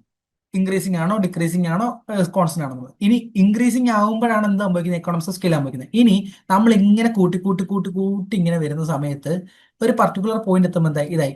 ഇനി ഇയാൾ കൂട്ടുമ്പം അതിന്റെ കോസ്റ്റ് കൂടും. എന്തുകൊണ്ടായിരിക്കും കോസ്റ്റ് കൂടുന്നത് അറിയോ? ആ പർട്ടിക്കുലർ ഫേമിൽ ഹാൻഡിൽ ചെയ്യാൻ പറ്റുന്നതിലപ്പുറത്തേക്കായി അതിന്റെ പ്രൊഡക്ഷൻ. അപ്പം അവിടെ വീണ്ടും ഒരു മെഷീൻ, ഇപ്പം 30 സാധനം പ്രൊഡ്യൂസ് ചെയ്യാൻ പറ്റുന്ന മെഷീനെ കൊണ്ട് 31ാമത് പ്രൊഡ്യൂസ് ചെയ്യാൻ പറ്റില്ല. പറ്റില്ല എന്ന് പറയാൻ പറ്റത്തുള്ളൂ, പാടാന്നല്ല, പറ്റില്ല. അപ്പൊ എന്താ സംഭവിക്കണം, പുതിയൊരു മെഷീൻ കൊണ്ടുവരണം. അപ്പൊ എന്താ സംഭവിച്ചതാണ്ട, ഒറ്റയടിക്ക് പ്രൈസ് കൂടും. മനസ്സിലായി? പ്രൈസ് കൂടും. അല്ലെങ്കിൽ ചിലപ്പം ആ ഒരൊറ്റ പർട്ടിക്കുലർ ഇതാവണമെന്നില്ല. അവിടെ മാനേജറിയൽ കൺസ്ട്രൻസ് വരും. എന്ന് വെച്ചാൽ ഇത്രയും നാള് ഇത് നോക്കാൻ എനിക്ക് ഞാൻ മാത്രം മതിയായിരുന്നു, ഇനി ഇനി നോക്കണമെങ്കിൽ എനിക്ക് ഒരാളെ ഹയർ ചെയ്യണം. അപ്പൊ വീണ്ടും കൺസ്ട്രൻസ് കൂടി. അപ്പൊ അത്രയും എന്താ പറയണ്ടേ, കോസ്റ്റ് കൂടുക ചെയ്യുന്നത്. അതുകൊണ്ടാണ് ക്വാണ്ടിറ്റി ഓഫ് ഔട്ട്പുട്ട് കൂടുന്നതനുസരിച്ച് ആദ്യം ആവറേജ് കോസ്റ്റ് കുറയുകയും, ലോങ് റണ്ണിന്റെ കേസിലൊക്കെ വരുമ്പോൾ നമ്മൾ എന്താ ചെയ്യുന്നത് വെച്ചാൽ വേറൊരു പ്ലാന്റ് തുടങ്ങി നമ്മൾ ഇവിടെ വെച്ച് വേറൊരു കോസ്റ്റ് അങ്ങ് നടത്തും. എന്നിട്ട് വീണ്ടും ഇങ്ങനെ ഇങ്ങനെ അങ്ങ് പൊക്കോണ്ടിരിക്കും. ഇങ്ങനെയാണത് പോവുക. ഏറ്റവും മാർജിനൽ കോസ്റ്റ് സീറോ, ഈ തട്ടുന്ന ഈ പോയിന്റ് വെച്ച് അങ്ങനെ കയറി കയറി പോകും. അങ്ങനെയാണ് വരുന്നത്. അതൊക്കെ നമുക്ക് ഡീറ്റെയിൽഡ് പിന്നെ ഡിസ്കസ് ചെയ്യാം. ഓക്കെ. ഈ കോസ്റ്റ് കർവൊക്കെ പഠിക്കേണ്ടി വരും, പക്ഷെ പഠിച്ചത് കൊണ്ട് കാര്യമില്ല. എന്ന് വെച്ചാൽ എന്താ അറിയോ, ഈ കോസ്റ്റ് ഒക്കെ പഠിച്ചിട്ട് ആ കോസ്റ്റിന്റെ കർവുകളൊന്നും ആയിരിക്കില്ല ചോദിക്കുന്നത്, ജസ്റ്റ് അതിന്റെ കൺസെപ്റ്റ് മാത്രമേ ചോദിക്കത്തുള്ളൂ. ആ കൺസെപ്റ്റ് അറിയണമെങ്കിൽ പക്ഷെ കോസ്റ്റിനെ കുറിച്ച് അറിയേണ്ടി വരും. അതാണ് എക്കണോമിക്സിലെ ഏറ്റവും വലിയ ബുദ്ധിമുട്ട്. നമ്മൾ ചെറിയൊരു കാര്യം മനസ്സിലാക്കാൻ വേണ്ടി വലിയൊരു കാര്യം പഠിക്കേണ്ടി വരും, പക്ഷെ അത് പഠിച്ചു കഴിഞ്ഞാൽ പിന്നെ വലിയ കുഴപ്പമില്ല എന്നുള്ളതാണ്. ഓക്കെ. അപ്പൊ ഡിസ് ഓഫ് സ്കെയിൽ മനസ്സിലായില്ലേ? നമുക്ക് പ്രൊഡക്ഷൻ കൂടി, റൈസ് ഉണ്ട്, പ്രൊഡക്ഷനിൽ റൈസ് ഉണ്ട്, പക്ഷെ കോസ്റ്റ് കൂടിക്കൊണ്ടിരിക്കുക. അപ്പം നമ്മൾ എപ്പോഴും പ്രോഫിറ്റബിൾ ആവുന്ന എങ്ങനെ, കോസ്റ്റ് കുറയുമ്പോഴാ. നമുക്ക് സിമ്പിൾ ആയിട്ട് കോസ്റ്റ് കുറയുമ്പോഴല്ലേ നമുക്ക് കുറച്ചുകൂടി ഇത്. അപ്പൊ പ്രൈസ് കൂട്ടിയ ആൾക്കാർക്ക് സന്തോഷമില്ല, നമുക്ക് സന്തോഷം കിട്ടുന്നുണ്ടെങ്കിൽ പോലും, മീൻസ് പ്രോഫിറ്റ് കൂടുമ്പോൾ സന്തോഷം കിട്ടുമ്പോൾ പോലും, പക്ഷെ കൺസ്യൂമറിന് സന്തോഷമില്ലല്ലോ. പക്ഷെ കോസ്റ്റ് കുറവാണെങ്കിലോ എല്ലാവർക്കും സന്തോഷമല്ലേ. അപ്പൊ ലേബറേഴ്സിന് പൈസ കൊടുക്കണം, അത് അങ്ങനെയല്ല കേട്ടോ ഉദ്ദേശിച്ചത്. അങ്ങനെ. അപ്പൊ എവിടെ എത്തി? ഇനി ലാസ്റ്റ് ക്വസ്റ്റ്യൻ എന്ന് പറഞ്ഞാൽ dash is a process of transacting good. മറ്റേന്റെ ഉത്തരം മനസ്സിലായല്ലോ അല്ലേ? റിട്ടേൺസ് ടു സ്കെയിൽ ആട്ടോ ഉത്തരം എന്റെ. Dash is a process of transacting the goods for financial obligations that assumes risks in the hope of favourable price movements. എനിക്ക് പറയുന്ന simple സാധനമാണ്, അസ്യൂംസ് റിസ്കിനെ താല്പര്യമുള്ള ഒരാൾ എന്നാണ് ഉദ്ദേശിക്കുന്നത്. In the hope of favourable price movement. ഇപ്പൊ എന്താ വെച്ചാൽ പ്രൈസ് കൂടും, എന്ന് വിചാരിച്ച റിസ്ക് അസ്യൂം ചെയ്യുന്ന ആൾക്കാരെ എന്ത് വിളിക്കുന്നു എന്നുള്ളതാണ് അവിടുത്തെ ക്വസ്റ്റ്യൻ. അപ്പൊ എന്താണ് ഗാംബ്ലിംഗ്, എന്താണ് ഹെഡ്ജിങ്, എന്താണ് സ്പെക്കുലേഷൻ എന്ന് പറഞ്ഞാൽ സിമ്പിൾ ആണ്. ഇതിന്റെ ഉത്തരം സ്പെക്കുലേറ്റേഴ്സ് ആണ്, അല്ലെങ്കിൽ സ്പെക്കുലേഷൻ ആണ്. സ്പെക്കുലേഷൻ എന്ന് പറഞ്ഞു കഴിഞ്ഞാൽ ഇത്രേ ഉള്ളൂ, റിസ്ക് അസ്യൂം ചെയ്യും. പ്രൈസ് കൂടും എന്നുള്ള മുൻധാരണയിൽ ഞാൻ എന്ത് ചെയ്യും, ഞാൻ എന്റെ സ്റ്റോക്ക് എടുത്ത് ഇൻവെസ്റ്റ് ചെയ്യാൻ നിൽക്കാം. മനസ്സിലായി? ഇപ്പൊ നാളെ പ്രൈസ് കൂടും, ടാറ്റ കമ്പനിക്ക് നാളെ പ്രൈസ് കൂടാൻ സാധ്യതയുണ്ട്, അതുകൊണ്ട് ഞാൻ ഇന്നിപ്പം സ്റ്റോക്ക് എടുത്തിട്ടേക്കാം, ഒരു 10 സ്റ്റോക്ക് മേടിച്ചിടും എന്ന് പറയുന്നത് സ്പെക്കുലേഷൻ ആണ്. ഹെഡ്ജിങ് എന്ന് പറഞ്ഞു കഴിഞ്ഞാല് ദേ ആർ റിസ്ക് അവേർഷൻസ് ആണ്, റിസ്ക് അവേർട്ടേഴ്സ് ആണ് അവർ. അവർക്ക് ഒരു രീതിയിലും റിസ്ക് എടുക്കാൻ താല്പര്യം ഉണ്ടാവില്ല, അവർക്ക് എലിമിനേറ്റ് ചെയ്യാൻ താല്പര്യം. ഇനി ഗാംബ്ലിംഗ് എന്ന് പറഞ്ഞ ഒരു പ്രത്യേകതരം കേസ് എന്ന് വെച്ചാൽ എന്താ പറയണ്ടേ, ഒരാവശ്യമില്ലാണ്ട് profit seeks to profit from an artificially created risk or pure chance എന്നുള്ളതാണ്. വെറുതെ ഇരിക്കുമ്പം ഒരു ഗാംബിൾ ചെയ്യുക എന്ന് വെച്ചാൽ ഒരു ബെറ്റ് വെക്കുക, ആ ബെറ്റ് വെക്കുന്നത് വഴി റിസ്ക് ക്രിയേറ്റ് ചെയ്യാണ്. നമ്മൾ ബെറ്റ് വെക്കുമ്പോൾ സ്വന്തം റിസ്ക് ക്രിയേറ്റ് ചെയ്യാം, നമുക്ക് പോകാൻ 50%, കിട്ടാൻ 50%, അവിടെ അതിൽ കൂടുതൽ ഒരു പെർസെന്റേജും വരില്ല എന്നുള്ളതാണ്. അപ്പൊ അങ്ങനെ വരുമ്പോൾ എന്താ നമുക്ക് ഗാംബ്ലിംഗ് ആണത്. അവിടെ എന്ന് പറഞ്ഞാൽ റിസ്ക് ക്രിയേറ്റിംഗ് ആണ്. അപ്പൊ റിസ്ക് അവേർഷൻ ആരാണ്? ഹെഡ്ജിങ്. സ്പെക്കുലേഷൻ എന്ന് പറയുന്നത് എന്താണ്? റിസ്ക് അസംഷൻ ആണ്. അതാണ് ഇവിടെ ജസ്റ്റ് ഒരു പിക്ടോറിക്കലി പറഞ്ഞു എന്നുള്ളതേ ഉള്ളൂ. എന്ന് വെച്ചാൽ എന്താണ് അവിടെ പ്രൈമറി ഗോൾ എന്താണ്? റിസ്ക് റിഡക്ഷൻ ആണ്. അപ്പം അതിന് കുറച്ചുകൂടെ സ്റ്റെബിലിറ്റി ഉണ്ടാവും, പ്രഡിക്റ്റബിലിറ്റി ആണ്. കാരണം വെച്ചാൽ ഞാനിത് റിസ്ക് എടുക്കില്ല എന്നുള്ളതാണ്, ഒരു ഫിനാൻഷ്യൽ സ്റ്റെബിലിറ്റി ഉണ്ടാകും. ഇനി അതേസമയത്ത് സ്പെക്കുലേഷൻ ആണെങ്കിലോ, അവിടെ എന്ന് പറഞ്ഞു കഴിഞ്ഞാല് കുറച്ചുകൂടെ അയാൾ റിസ്ക് കുറച്ചുകൂടെ ആന്റിസിപ്പേറ്ററി ആയിട്ടാണ് അയാൾ കുറച്ചുകൂടെ എന്താ പറയുക, പ്രോഫിറ്റ് കിട്ടുമായിരിക്കും, പക്ഷെ അയാൾക്ക് റിസ്ക് എടുക്കാൻ തയ്യാറാണ് എന്നുള്ളതാണ്.